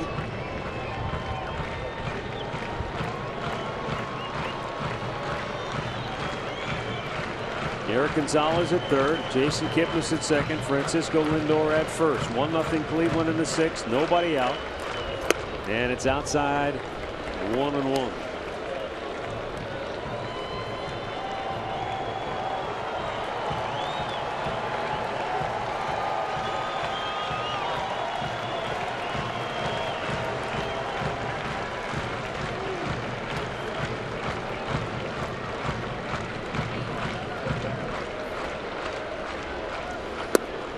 Low.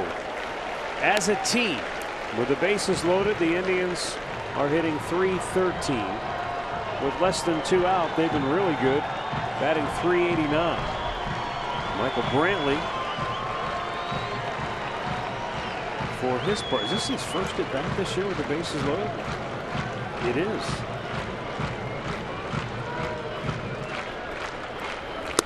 Pitch up high.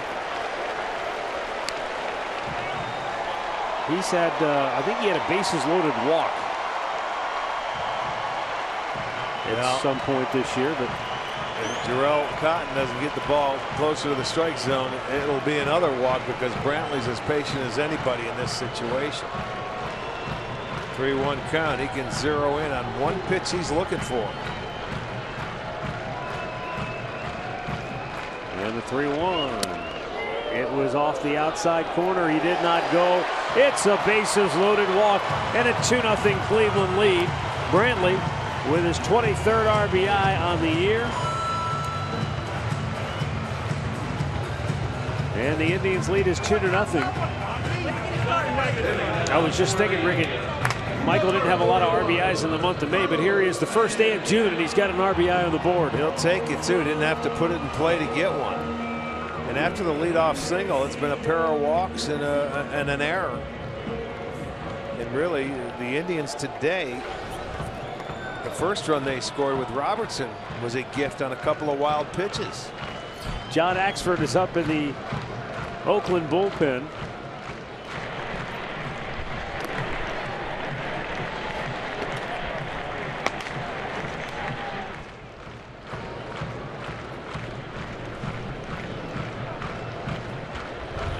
And it's up high.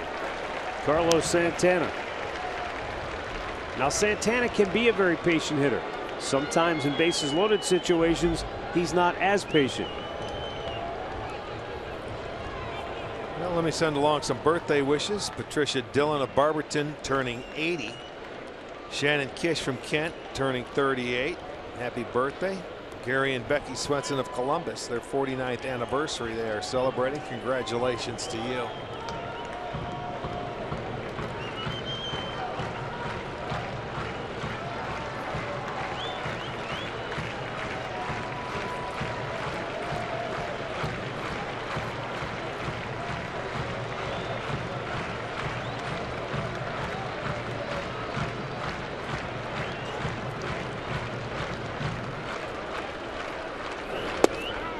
Caught the outside corner, and that'll even the count.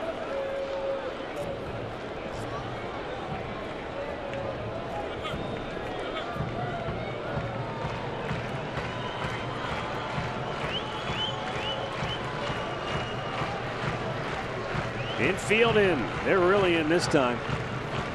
Shortstop Rosales is in on the grass, trying to play right in front of the base runner Lindor.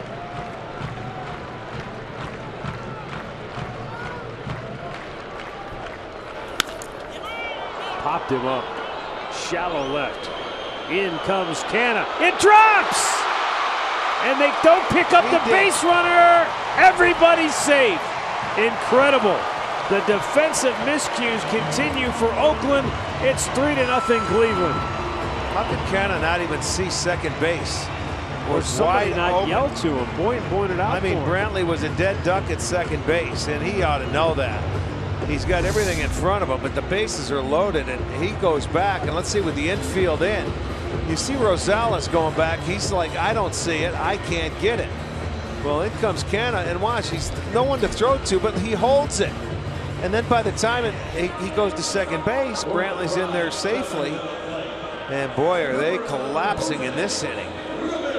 You won't see a softer RBI single in your life. Boy, the Indians are happy to take it. Santana especially. He gets the single and an RBI. And right now, Jarrell Cotton has said, boy, it's all falling down apart around me. Jose Ramirez. Whoa, a vicious cut, but fouled right back. Ramirez 0 for 2 today. 2 runs in.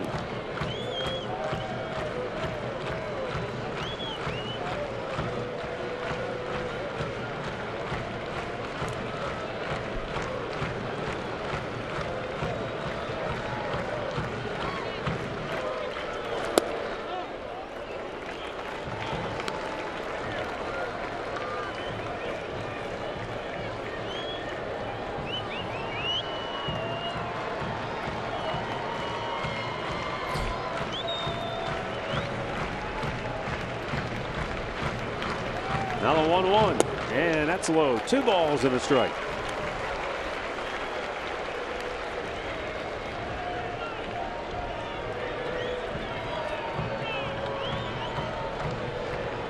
Santana now 3 for 5 officially on the year with the bases loaded. Jose Ramirez 2 for 3 in these opportunities. In the dirt, 3-1. And it would appear, Rick, that Jarrell Cotton has just about reached the end of the line. Yeah, even though his pitch count's fine, but I think mentally, Yeah, he's hurt mentally. The wind was taken out of his sails. It sure was. Gonzalez had the leadoff single right back up the middle. Then he walked Kipnis after he had him down. Then, you know, the Lindor put down a bunt. He should have been out at first, second, and third, but he made an error. Then a walk. Then a base hit that should have been caught. So yeah, I think mentally he's beat up right now. Defensively, boy, this Oakland club has not played well in the series or all year long for that matter. Slowly chopped back to the mound. Cotton goes home, threw it in the dirt. They get the out though. Fegley caught that, and just look at his reaction as if to say, it's a struggle for us to just get an out right now. He had a double play, a 1-2-3 double play, but he spikes it into the ground. This is unbelievable. I mean, it's off the end of the bat. Now look, just gather yourself and throw it. He's throwing it on the run, and look at the spike. Boy, he threw a slider there to home plate. He didn't call for it, but he got one. These are some of the most talented athletes in the world, and that looked like the most uncoordinated thing I've ever seen. It sure did. And he comes in, he saved him. You're right, he saved him. But they get the first out without another run scoring. So it's still 3-0 with one out. Bradley Zimmer, the batter. And he takes outside ball one. Zimmer slapped his single right back up the middle. His last time up.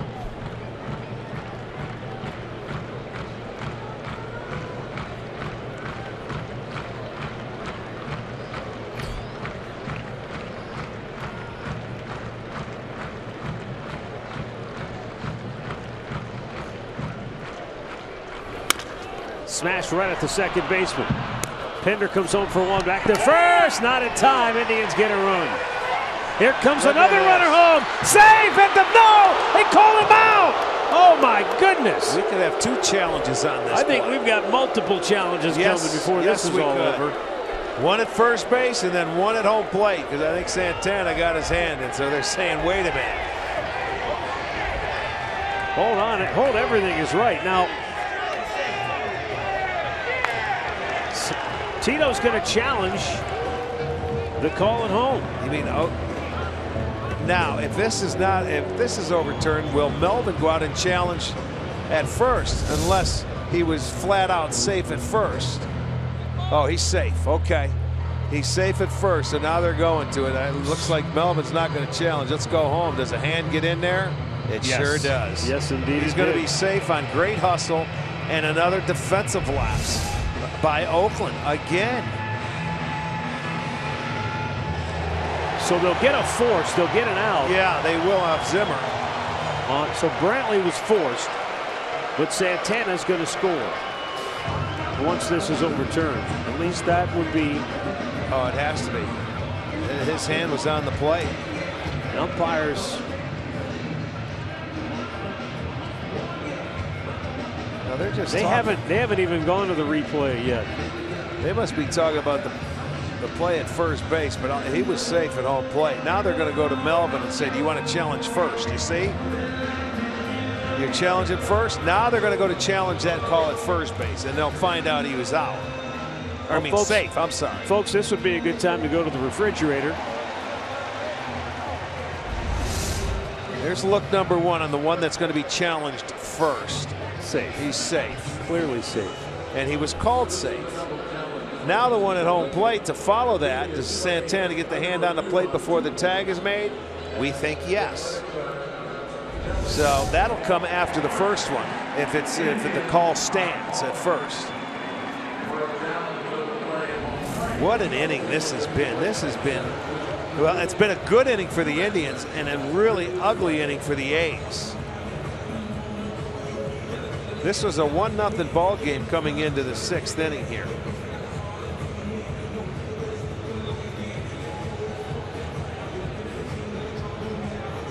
Potentially a very big play. If everything goes the way we figure, there'll be runners at first and third. Just like the Sands right now. And there will be two outs in the inning. And it will be 4-0. Yeah, it'll be a third run in the inning. Correct.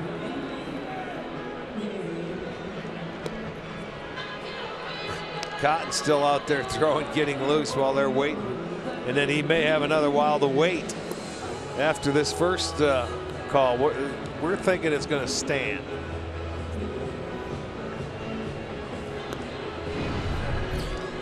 All right, let's see what they come up with first. So the play at first base, safe. We knew that. Play at home plate, safe. There.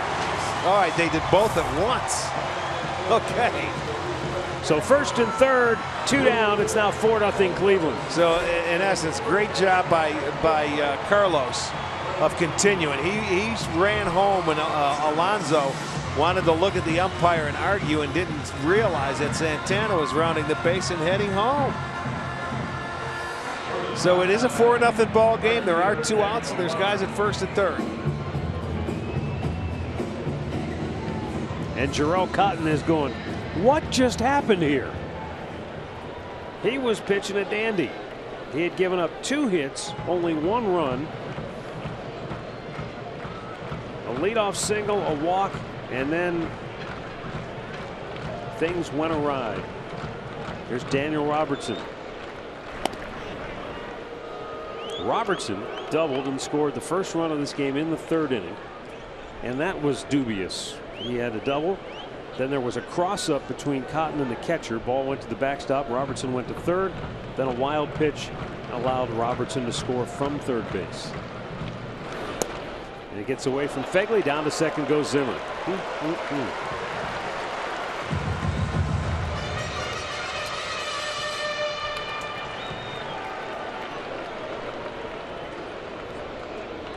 That is a pass ball. That one was tougher than the one earlier. But that one's a pass ball.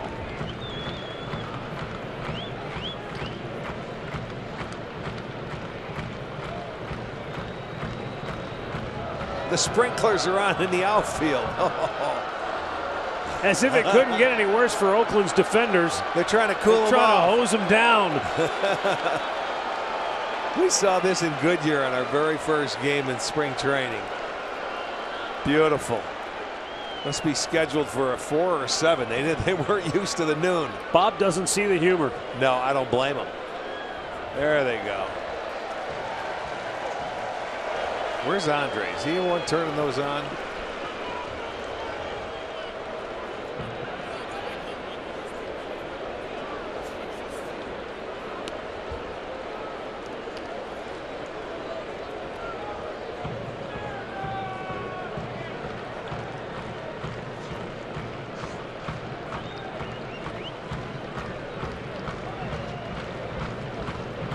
Second and third, 2 down, 1-0 pitch.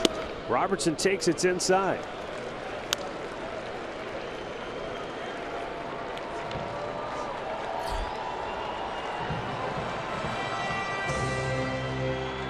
Corey Kluber's had to sit and watch for quite a while.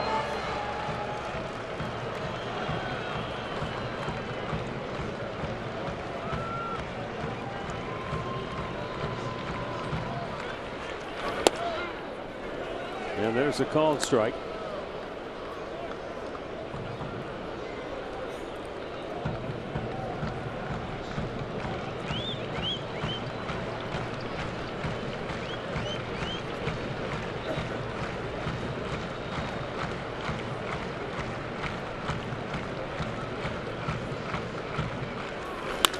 Hit hard to third.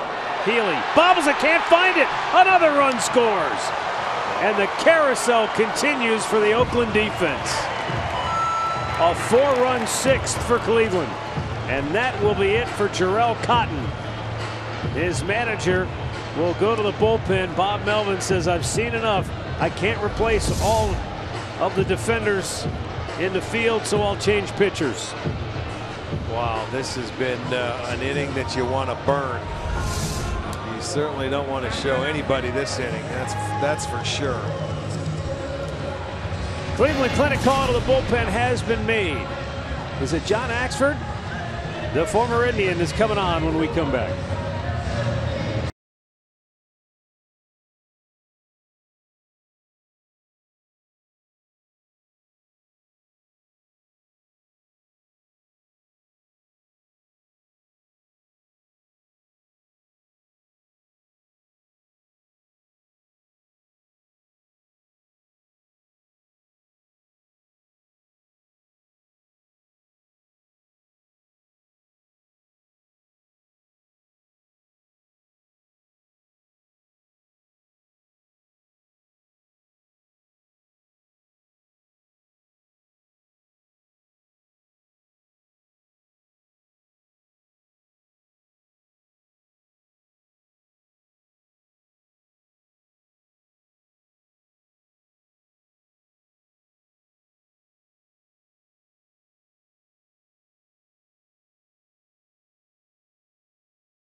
Bottom of the 6th inning began, and then Oakland's defense took over.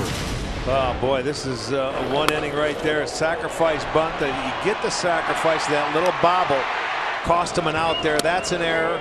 The walk to Brantley. That gets in a run, and then a ball that lands for a single. Canna comes in. He doesn't know what to do with the ball. And then you go home to first. He beats it out, and then you'll see he thought he called him out. He's running off the field. Alonso can't get it home in time. Unbelievable inning. And then another error at third to keep it going. Wow. This has been one ugly inning. 54 errors now on the year for the Oakland A's. The 9th man to bat in the inning is Roberto Perez with 2 on and 2 out.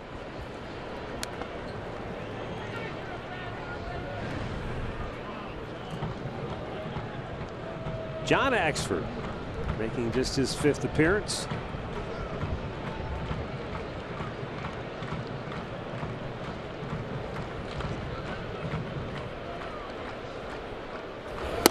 And the pitch up high.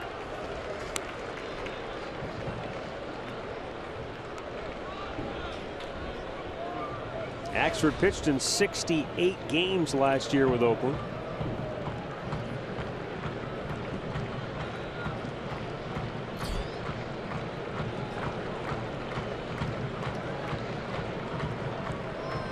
"34 years old.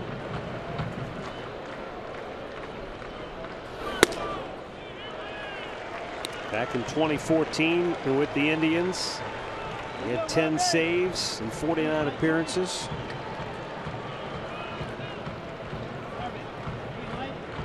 Well, for Axe, it's always been a command, control issues. When his stuff is on, he's throwing strikes. He can be awesome. When he's not, he can be all over the place, and you got to be patient as a hitter.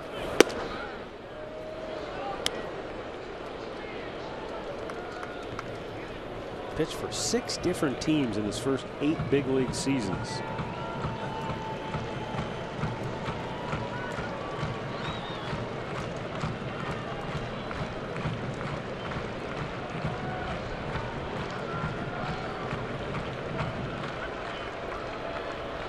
Now the 3-1 to Roberto. Broken bat bouncer. Healy will try once again. This time the flip is on the money, and the inning is over. The Indians send 9 men to the plate. They score 4 runs in a variety of ways, and they lead it 5-0.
Is brought to you by the injury lawyers at Elk & Elk, proud partners of the Cleveland Indians. Call 1-800-ELK-OHIO.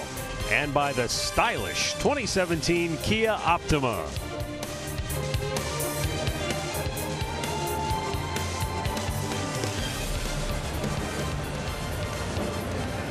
5-0 Cleveland. Brian Shaw coming on. He'll pitch here in the 7th inning, making his 24th appearance of the year. He's got the 3, 4, and 5 hitters due up.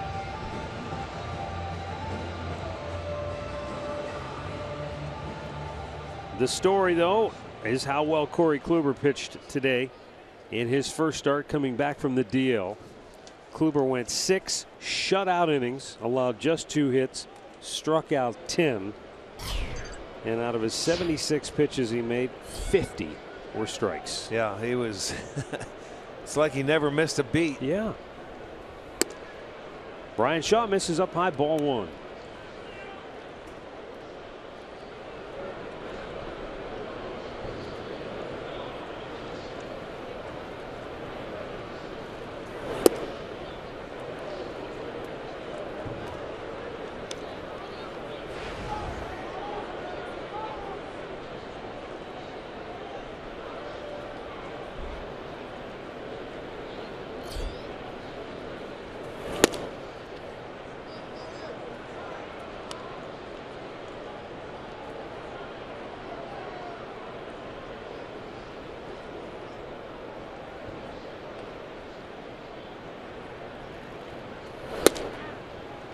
And Healy looks at a strike. It's 3-1.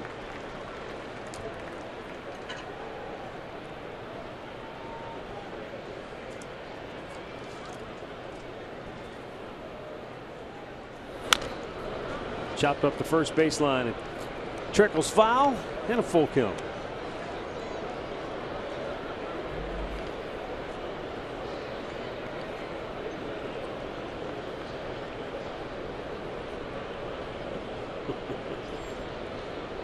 Got himself a baseball.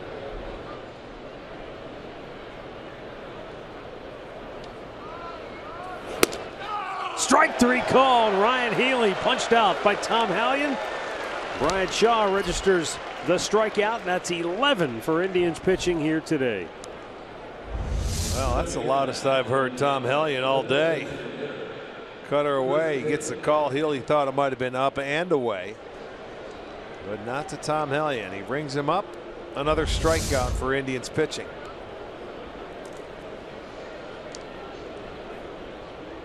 .53 in the 4-game series. Chris Davis fouling it back.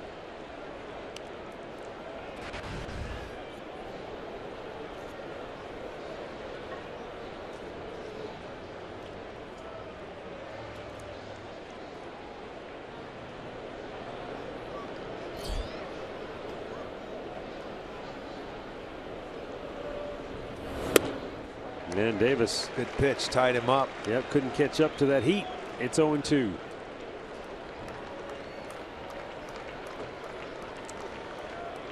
Indians so far have been able to dominate the Western Division in the American League. 12-3, looking to go 13-3.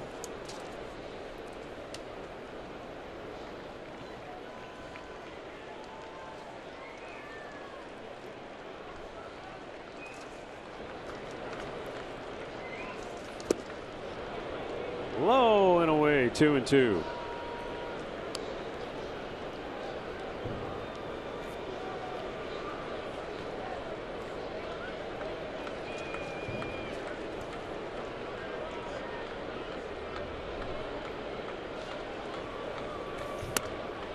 Just a bit outside, full count.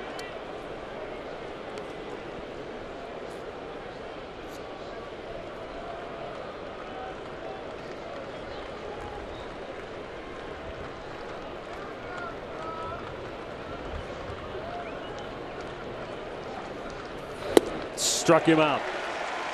That's 4 straight strikeouts for Indians pitching. 2 down here in the 7th. It's Miller time, brought to you by Miller Lite. Well, Corey Kluber first start in a month after coming back off the shelf. Boy, it didn't look like he had any rust on him whatsoever. Tremendous slider. Had 10 strikeouts, had 1 walk. Allowed just 2 hits, but dominating again. And welcome back, Corey Kluber.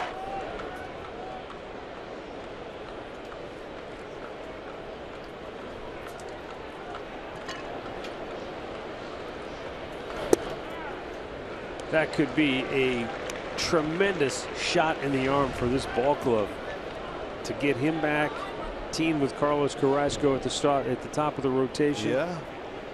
Especially the way Bauer's been pitching now lately. Up the middle, well, look who's right there. Lindor scoops it up, throws him out, and Brian Shaw works a 1-2-3-7. Stretch time in Cleveland. 5-0 Indians.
Securely manage your tickets and skip lines by gaining access to our mobile-only gates.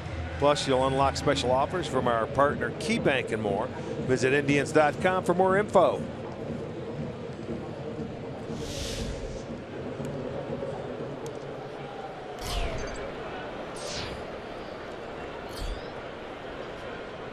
John Axford got the final out of the 6th. He'll stay on to pitch the 7th with Eric Gonzalez leading it off. And it was Gonzalez who smashed a single right back up the middle against Jarrell Cotton that started the 6th inning. And that led to 4 runs for Cleveland in the most bizarre manner. Yes. Hard to explain it.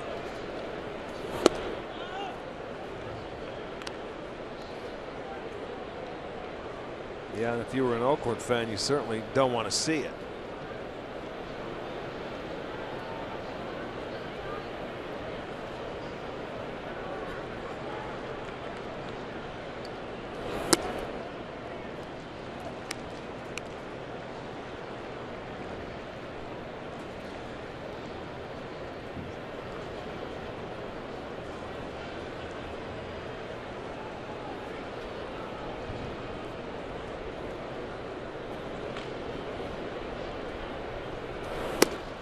Swing and a miss. It's 2-2.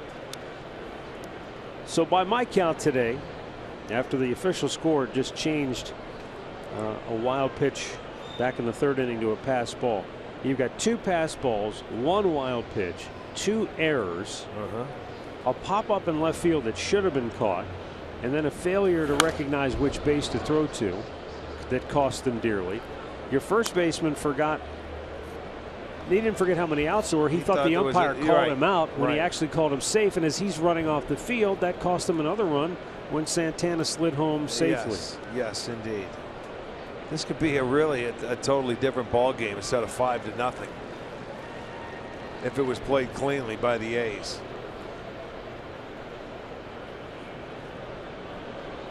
The 2-2.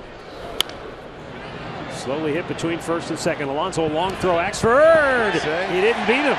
Actually, that was Gonzalez that beat Axford. And I'll tell you what, this is going to be, that's a second baseman's ball. Alonso way out. He's over halfway to second base. You got to know where your defender is over there. I know it wasn't hit that hard, but he ranges well. You can see the second baseman coming in behind. He feeds Axford, but his footwork just wasn't in tune to the throw. It was a little low. He had to make sure he catches it, and he does beat him to the base. That'll go as a hit for Gonzalez. Yeah, and it didn't help that Axford had to reach down and make sure he caught it first, and I think that maybe threw his steps off. You would have had to lead him, but that throw, Alonso going away from the play. If he let him upstairs, he would have been fine. Top of the order, Jason Kipnis has walked twice. Almost got hit.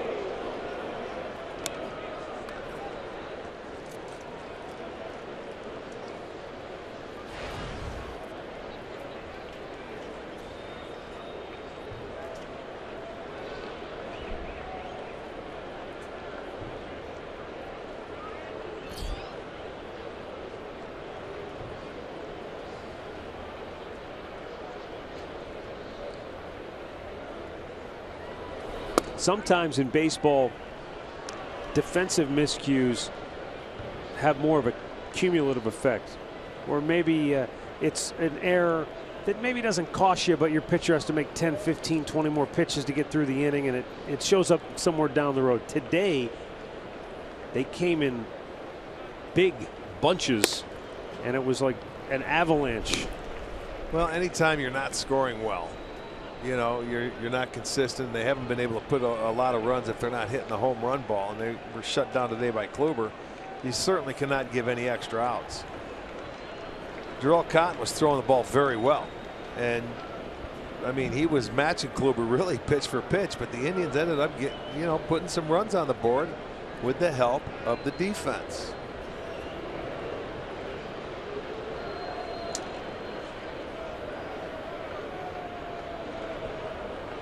Now the 2-1.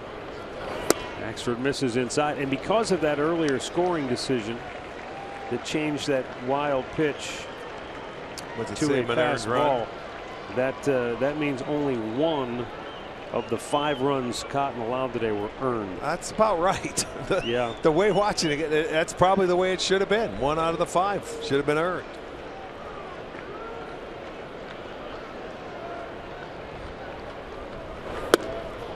Kipnis draws a walk.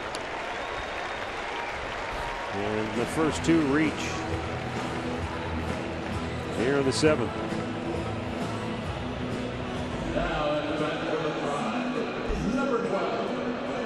Francisco Lindor. He was 0 for 2 when he went to the plate in the 6th inning with the first 2 on base. And that's when he laid down the sacrifice bunt. And Healy bobbled it. Frankie was safe. And the wheels were set in motion. Just a calamity of errors that ensued.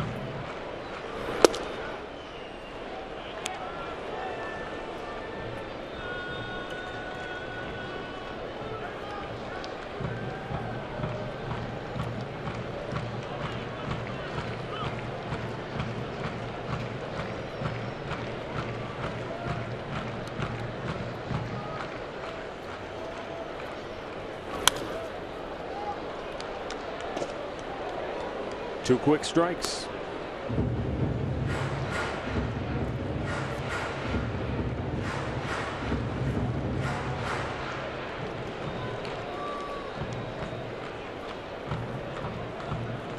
Indians head to Kansas City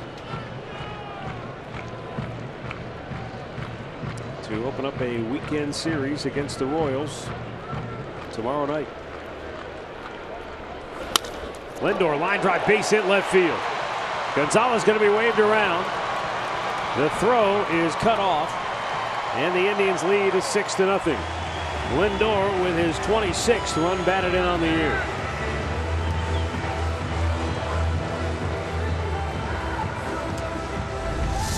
Well, this is a nice job of hitting the baseball, going down and away, hitting a good fastball. And I was watching Gonzalez, and it looked like he felt like, I don't know if I could make it. But they have been running on the left fielders for Oakland all series long, and you can see that cutoff throw bounces in there.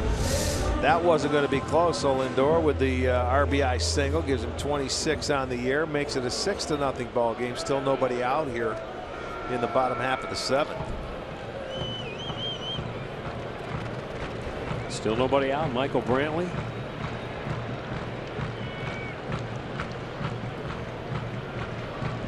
Brantley, a bases loaded walk in the 6th. Is that a foul ball? Sounded like. Yeah.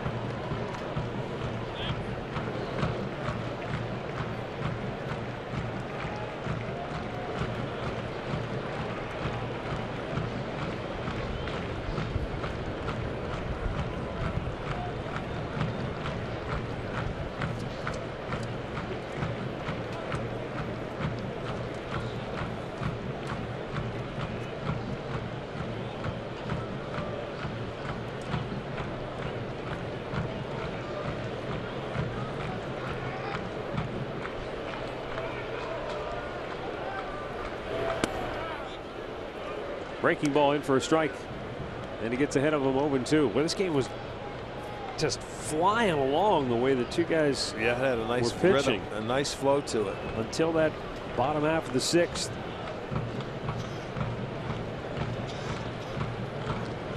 Axford has thrown 21 pitches, 9 balls, 12 strikes. Missed inside there.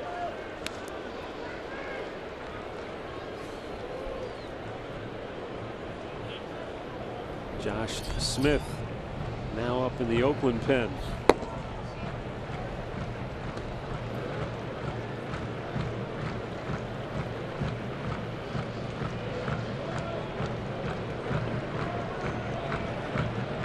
Once again, time called.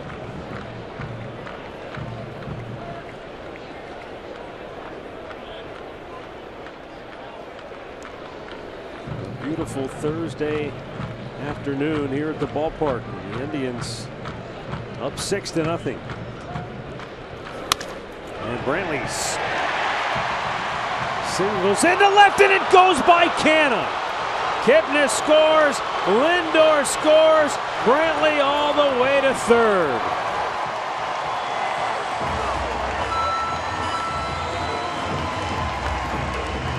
Just when you thought it couldn't get any worse for Oakland. Well, it'll be a single, an RBI, and another error on the outfield. Overrunning this ball, he wasn't going to get him at home plate, but once he overruns it, Kipnis is allowed to score. Or excuse me, Kipnis did score. Lindor comes in to score. Brantley all the way to 3rd base, and Axford, his afternoon is over. Bob Melvin will make yet another move to the bullpen. 8-0 Cleveland.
A's have already dealt with here today.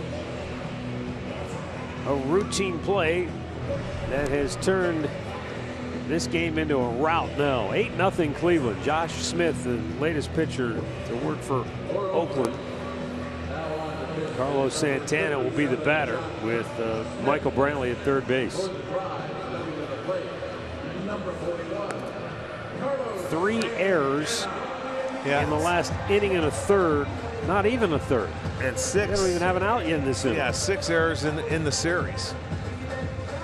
It's been a rough one, boy. I mean, he's got to be happy to be going home. This has been a rough trip for Oakland. Well, not only that too, but, and I don't want to belabor the point because it feels like we're beating up on Oakland, but not just the 3 errors, but the other plays that could have or should have been made that weren't in that last inning. I know, and well, it's like a house of cards now. This is a really good ball game for 5 innings, and then all of a sudden somebody pulled the wrong card. Yeah, they pulled the wrong one, and it collapsed, man. You know, 4 in the 6th, here 3 here in the 7th with a chance to add on again. So Jenga. It just fell apart, man. Santana takes 2-0.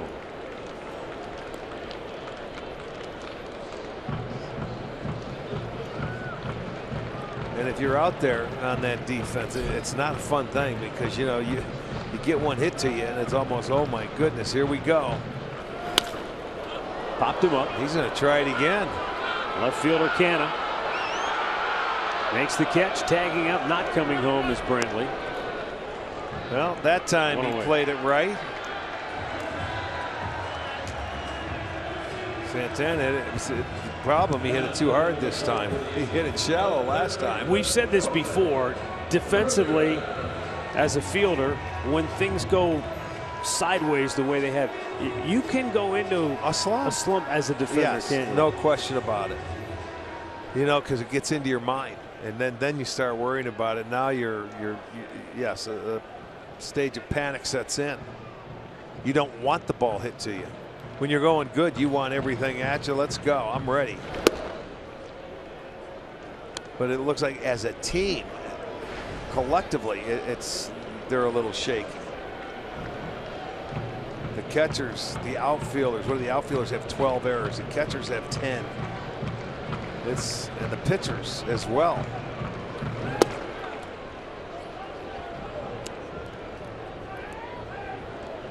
It's that fine line as a defender. You want to stay loose, right? You don't want to tense up. You don't want to get too loose. But these guys look like they're playing with rigor mortis set in. They're just stiff.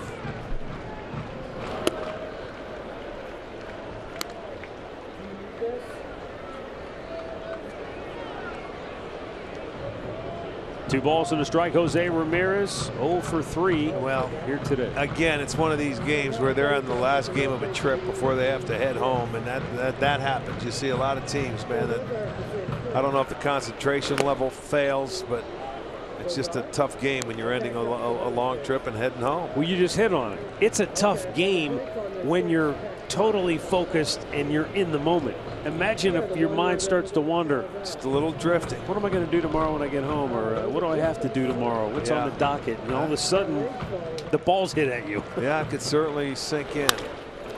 Up the middle, backhanded, knocked down by Pinder. And he'll throw out Ramirez, 2 down. Sunday, or rather Saturday at 3:30 Eastern, the Braves take on the Reds on FS1. Then at 7 on Fox, Red Sox Orioles. It all starts Saturday, 3:30 Eastern on FS1. Then at 7 on your local Fox station. You can watch it all live on FS Go. Red Sox Orioles going at it again. Seems like they've been playing every other week. Well, if it's not the Red Sox Orioles, it's the Red Sox Yankees. Bradley Zimmer, 1 for 3 today.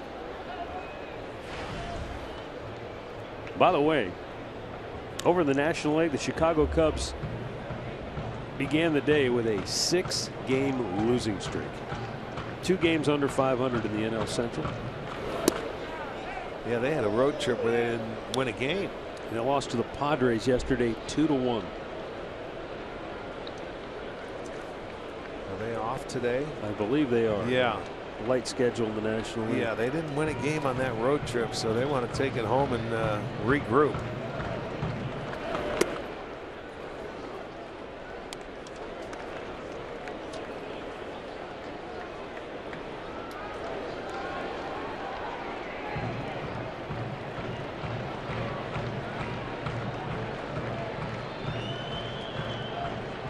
Boy, and this defense has been standing around a lot in the last 2 innings.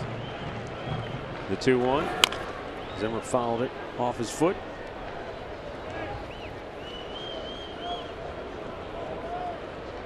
Out goes Fegley for a chat.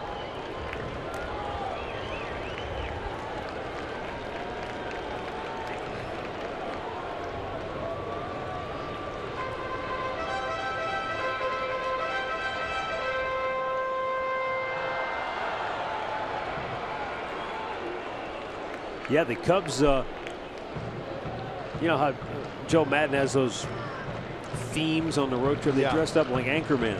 Yeah, I saw that. We're going to San Diego. Didn't work. It sounds like they played like Ron Burgundy.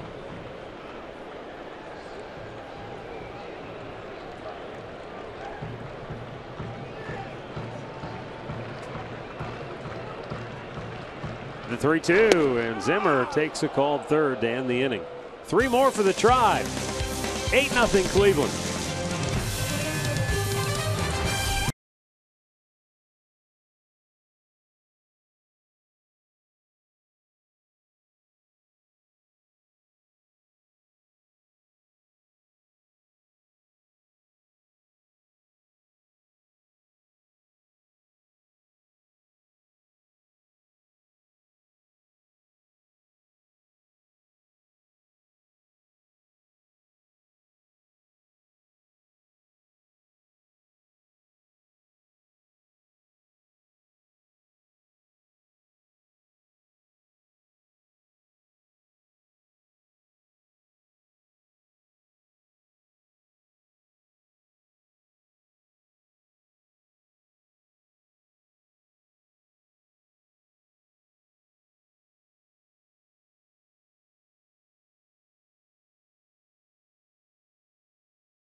By authority of the Cleveland Indians and may not be reproduced or retransmitted in any form. And the accounts and descriptions of this game may not be disseminated without the express written consent of the Cleveland Indians. We are back, entering the top half of the 8th inning. Shaw's done with his 1 inning of relief. And it is now time for Nick Goody. He is coming on out of the bullpen. The Indians pitching staff between Kluber and now Shaw, just 2 singles on the day. They have struck out 12. Goody appearing for the 17th time. 19 strikeouts in his 19 1/3 innings. Opposition hitting just 141. So Indians looking for that 6th shutout. Austin Jackson goes in to right field, and Robertson goes to left.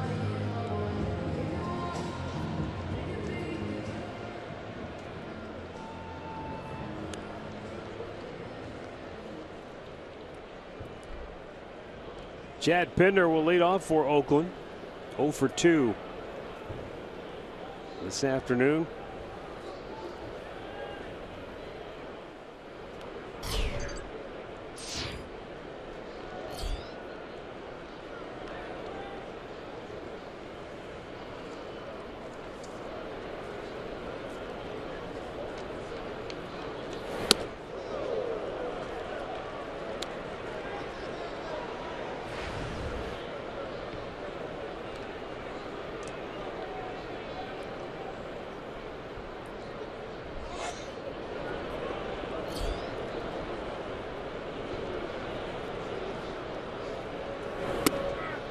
And a strike is called. 1-1.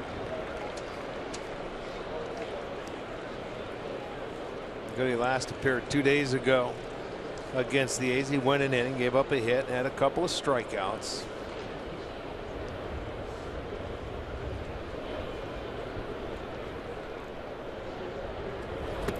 Chased a slider down in the dirt. And it's 1-2.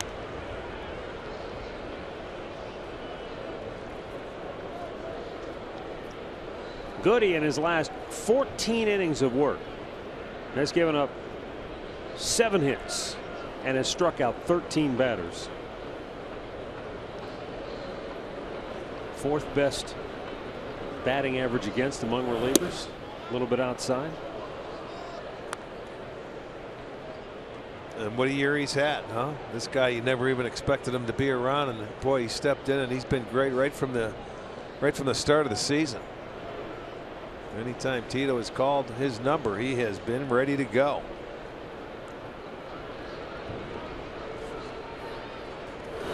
Swing and a miss. He struck him out. 13 Ks for Cleveland pitching here today.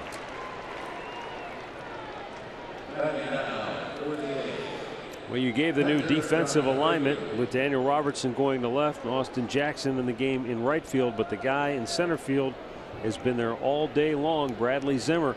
Andre Knott, how long do you think he'll stay there in center field? Well, he wants to stay there as long as possible. I know there's a lot of conversation about his arm strength and his ability to play right field. I know in talking to him, he feels comfortable here. He says that he has figured out the one thing that's really different playing center field. He says when it's warm out, he's never seen a ball fly like it does here, and he's trying to figure out the wind patterns. Even today, he was talking to different outfielders, trying to figure out when the ball's going out. But Arch, he's been in pretty much a quick study, and the one thing that he says has helped him, he says he watched the Indians all through their playoff run last year, and a bunch of those guys came in September, if you remember. And he says this feels like his home park already because the Indians have made it that way. Yeah. By bringing him here in September and watching this team. He's just excited, but he says he's not going to change who he is. He's just going to keep playing baseball and have fun. Well, good for him, and that's the way you have to stay. Look, it's going to take a long time to get used to your home field. Yeah, you're going to play a lot of games in this ballpark. He'll be in center field, and he should be. But he's getting used to new pitchers.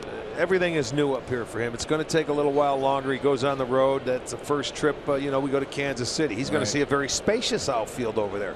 It'll be different than it is here. So every day is going to be a learning experience for him.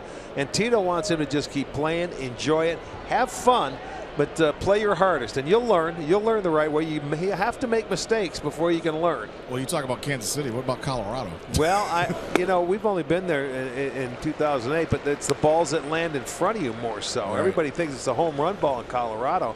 It's the little doink base hits that you have to charge on. A lot of ground to cover. Yes, indeed. He better have his running shoes. Pack them. Well, you talked about the better pitching, and one thing he said to me, because I talked about being patient. He had a lot of strikeouts in the minors. He says there's more strikes here. Yeah. There's balls in the strike zone more, so it's easier for him to be patient, he feels. A lot of hitters don't understand that the pitchers are around the plate a little bit more at the big league level. They're not as wild, and you can dig in. Hey, they'll attack your areas once they figure them out what they are that can get you out, and you have to make adjustments. But it's a lot more fun to hit in the big leagues, I think. Andre, one last thing here. Yeah. Lonnie Chisenhall, team's getting ready to go out on a road trip here. It's been almost 10 days now since he's been on that concussion deal. Any update? We're going to know more in about an hour and a half after the game. He's close to coming back.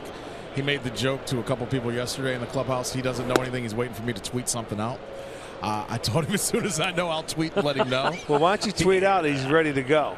That's what I told him. And then I asked him how many hands I had up, and I didn't have any hands up, and he said all of them. So we're still working through that. He did run the bases hard 2 days ago. He's run them hard the last couple of days.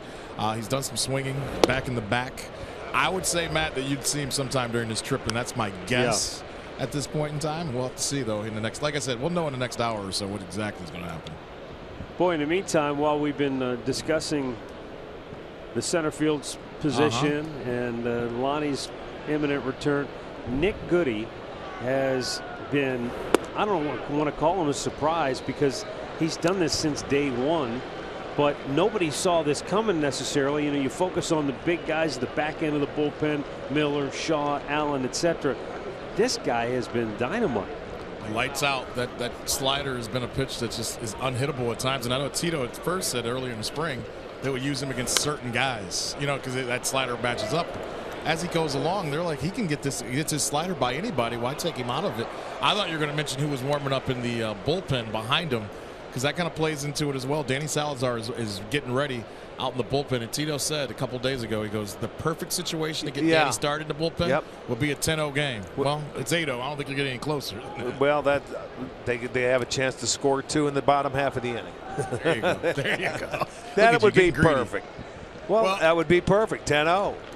Well, the thing that they have done some fake bullpen sessions with Danny Salazar. They took him out there 2 days ago. What's a fake? What are you, bullpen? Donald Trump? No, this is real news what's now. What's a fake bullpen They session? took him out there. They made him go right out of. They didn't let him go through the windup. He had to go from the stretch. They acted like he got one guy out. Then they sat him down for 15 minutes, and then he went back out. Andre, we call that simulated, not fake. Oh, that's simulated here. Okay, I got it. Go eat more cereal. Here's the 2-2. Swing and a miss. Thank you, Nick Goody. The inning is over. He punches out the side. And that is an incredible day continuing for Cleveland pitching.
Has now struck out 57 Oakland batters in this 4-game series. That's the most pretty much ever. There you go. For either team in a 4-game series. Wow. How do you like that? It's unbelievable.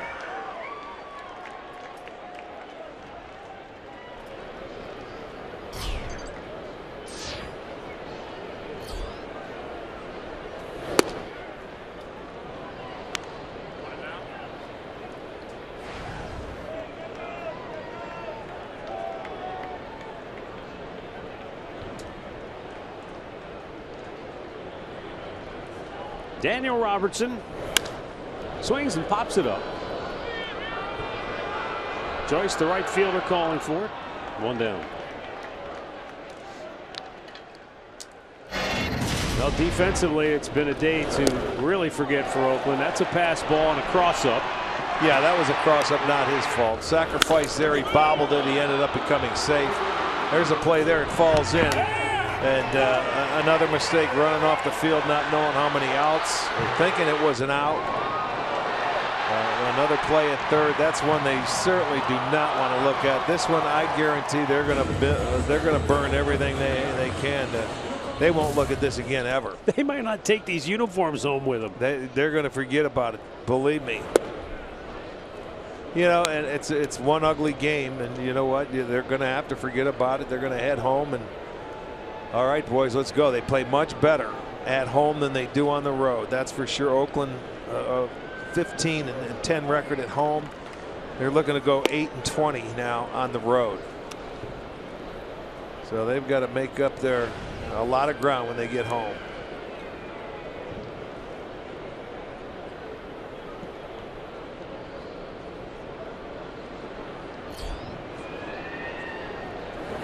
You know, it is still a game.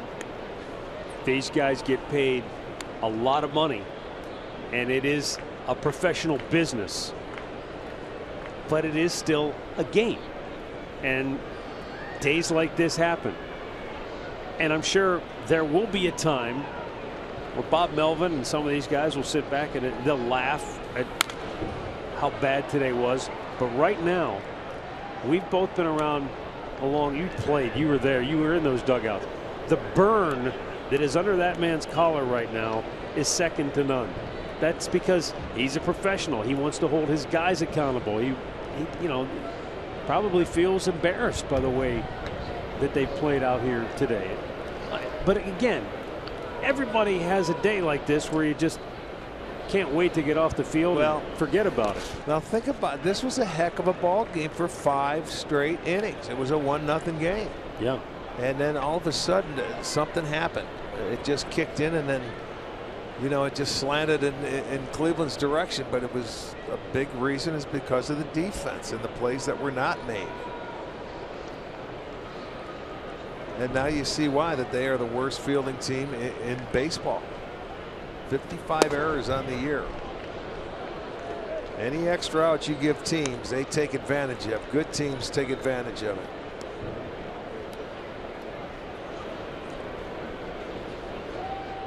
That's why as a manager it's tough to be a manager, you know. It's not easy. There's a lot of different things you have to worry about. It's one thing if you've got a position where guys just he's having a bad year and you've got to get him off that position, whether you DH, whatever, you send him down. But this has permeated the whole roster. Well, and not only that is his problem. His first 2 spots in his lineup have been an issue he's got to deal with, and a lot of different things. 2 down.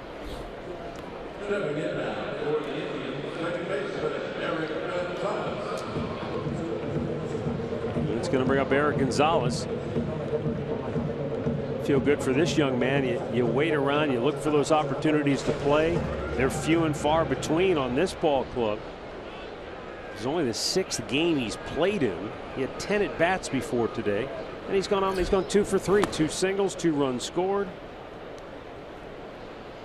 So good for him.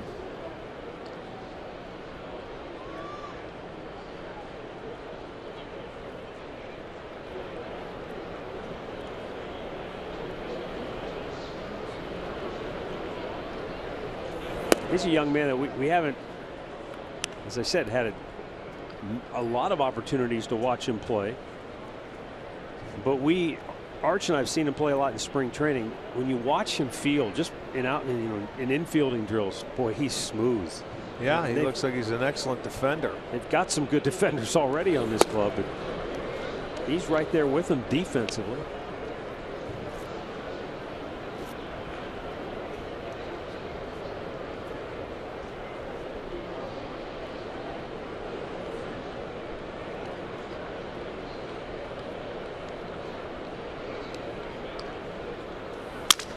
Broke his bat, might be his 3rd hit of the day, and it will be. Yeah, the boy.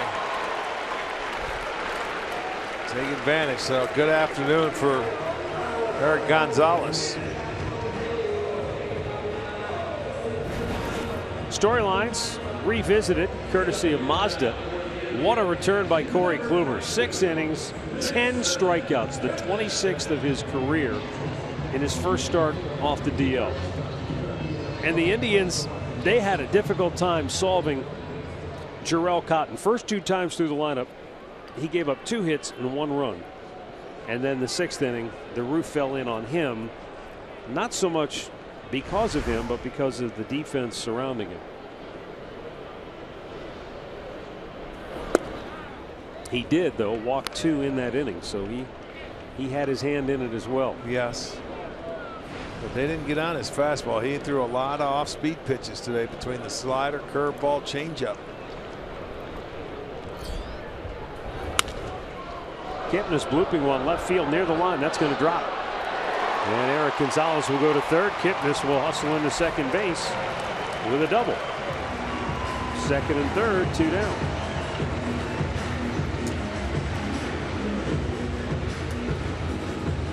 Kip actually hit a pretty good pitch. It was a breaking ball out off the plate, and there's not much he could do with it, but he flared it down the left field line, gets himself a double.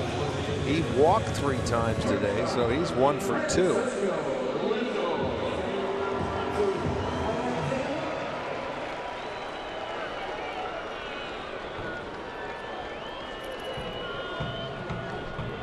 Last night the Indians had just 3 hits. But less than 24 hours later, they roar back with 9 hits. 8-0 lead. Inside, he missed. Here in the bottom of the 8th inning.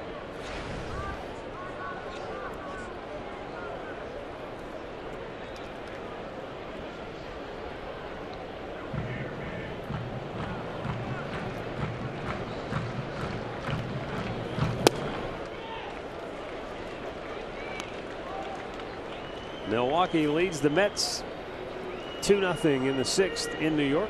Cardinals over the Dodgers 2-0 in St. Louis. They're in the 4th inning.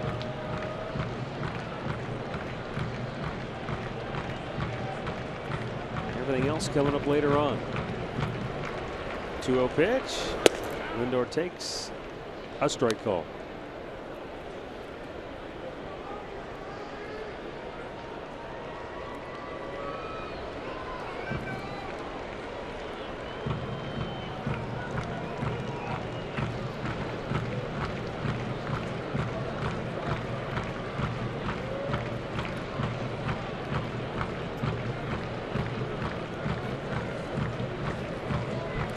Eric Gonzalez started the inning with a 2-out single, and Jason Kipnis followed with a double. And now Lindor with a 2-1 count.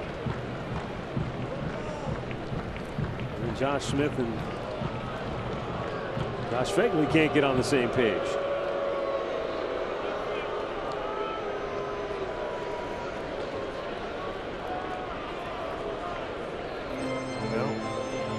Runner on second base. He wants to make sure they get the signs right. He has had a tough time back there today. A couple of pass balls.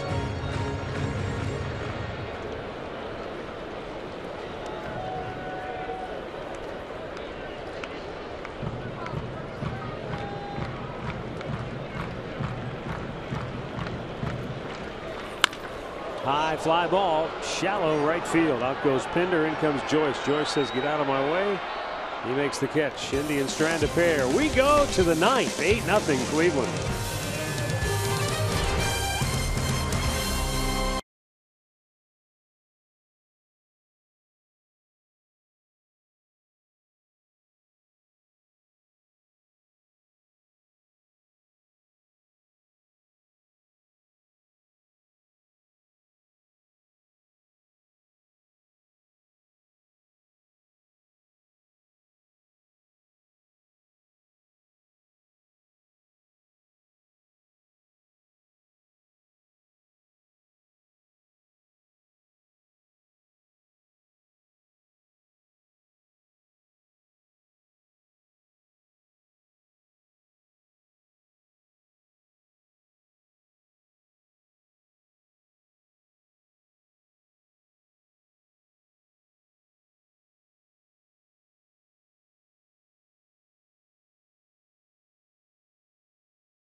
Here in the ninth inning as they try to take 3 of 4 from the Oakland Athletics. Don't forget to join us after the game for Indians Live, brought to you by Conrad's Tire Express and Total Car Care. Al Pulowski, Jensen Lewis. Couple of things, Jensen. First up, Corey Kluber. Yeah. Outstanding return to the hill today. He was brilliant. And Danny Salazar has just come in to pitch the ninth. Well, now you're Danny Salazar. It might look 8-0, but it's 1-0 in his mind right now. A lot of adrenaline.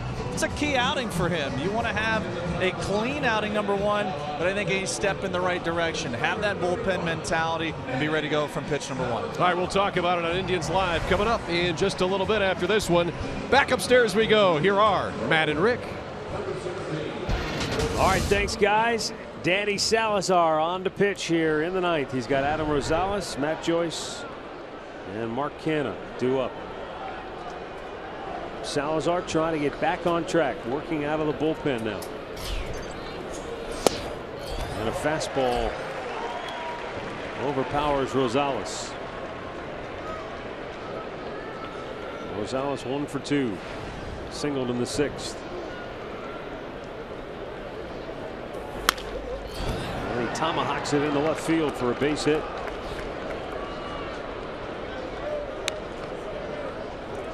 So Oakland has their leadoff man aboard here in the ninth. That's only the 3rd hit today by an A's batter.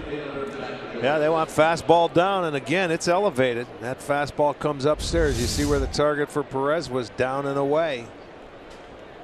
An issue that Danny has had getting that fastball down.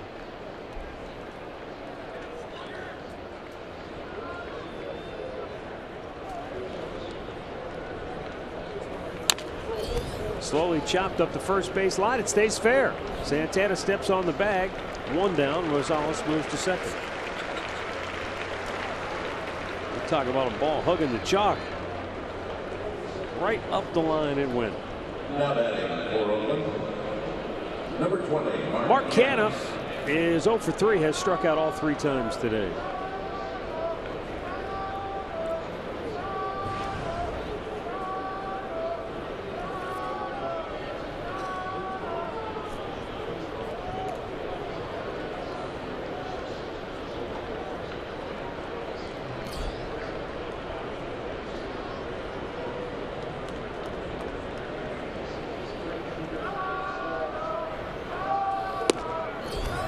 And Danny Salazar with a fastball strike.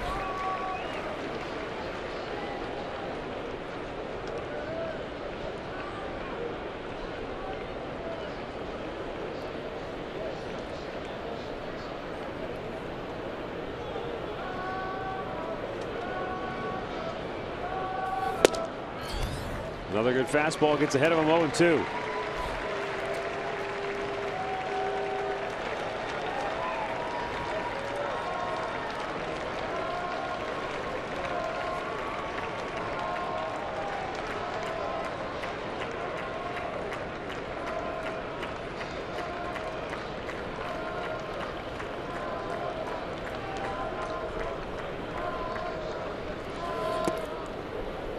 In the dirt, 1 ball, 2 strikes.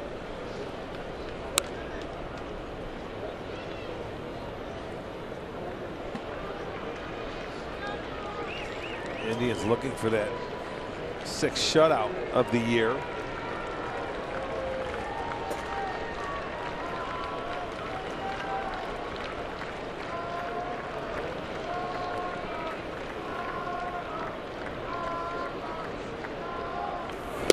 Threw it by him, strikes him out.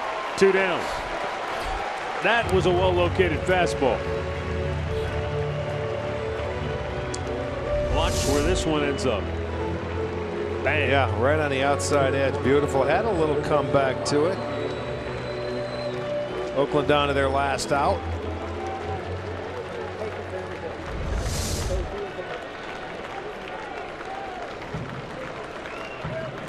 Indians' first 2 shutouts this year came on back-to-back games in Chicago. Kluber and Carrasco beat the White Sox 3-0, 7-0. Then they blanked Kansas City 1-0 behind Mike Clevenger on May 7th. Same road trip, they shut out the Blue Jays 6-0 behind Carrasco. Last shutout was Clevenger again when they were down in Houston and they beat the Astros 3-0. Yeah, that would tie if they get this 6 shutout, it would tie Seattle, who has 6. Houston has 5 as a team. And right now the Indians do, down to their last out, looking for number 6. In the 0-1. Bounced it way out in front of the plate.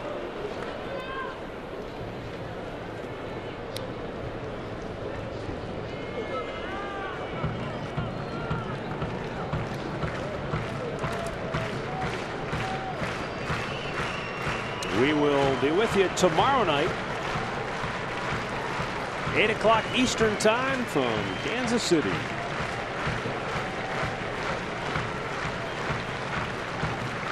Two down in the ninth. The 1-1 pitch up high.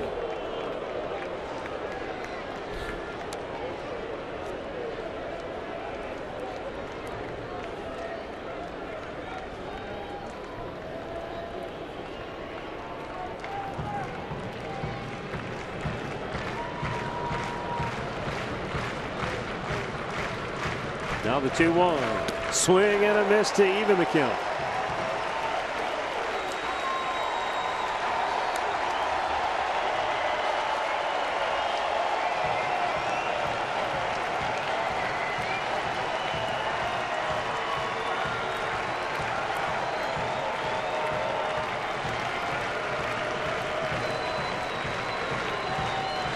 This Thursday afternoon crowd enjoying sunshine from start to finish. Up on their feet. The 2-2 pitch. Swung at and missed. He struck him out to end the ball game.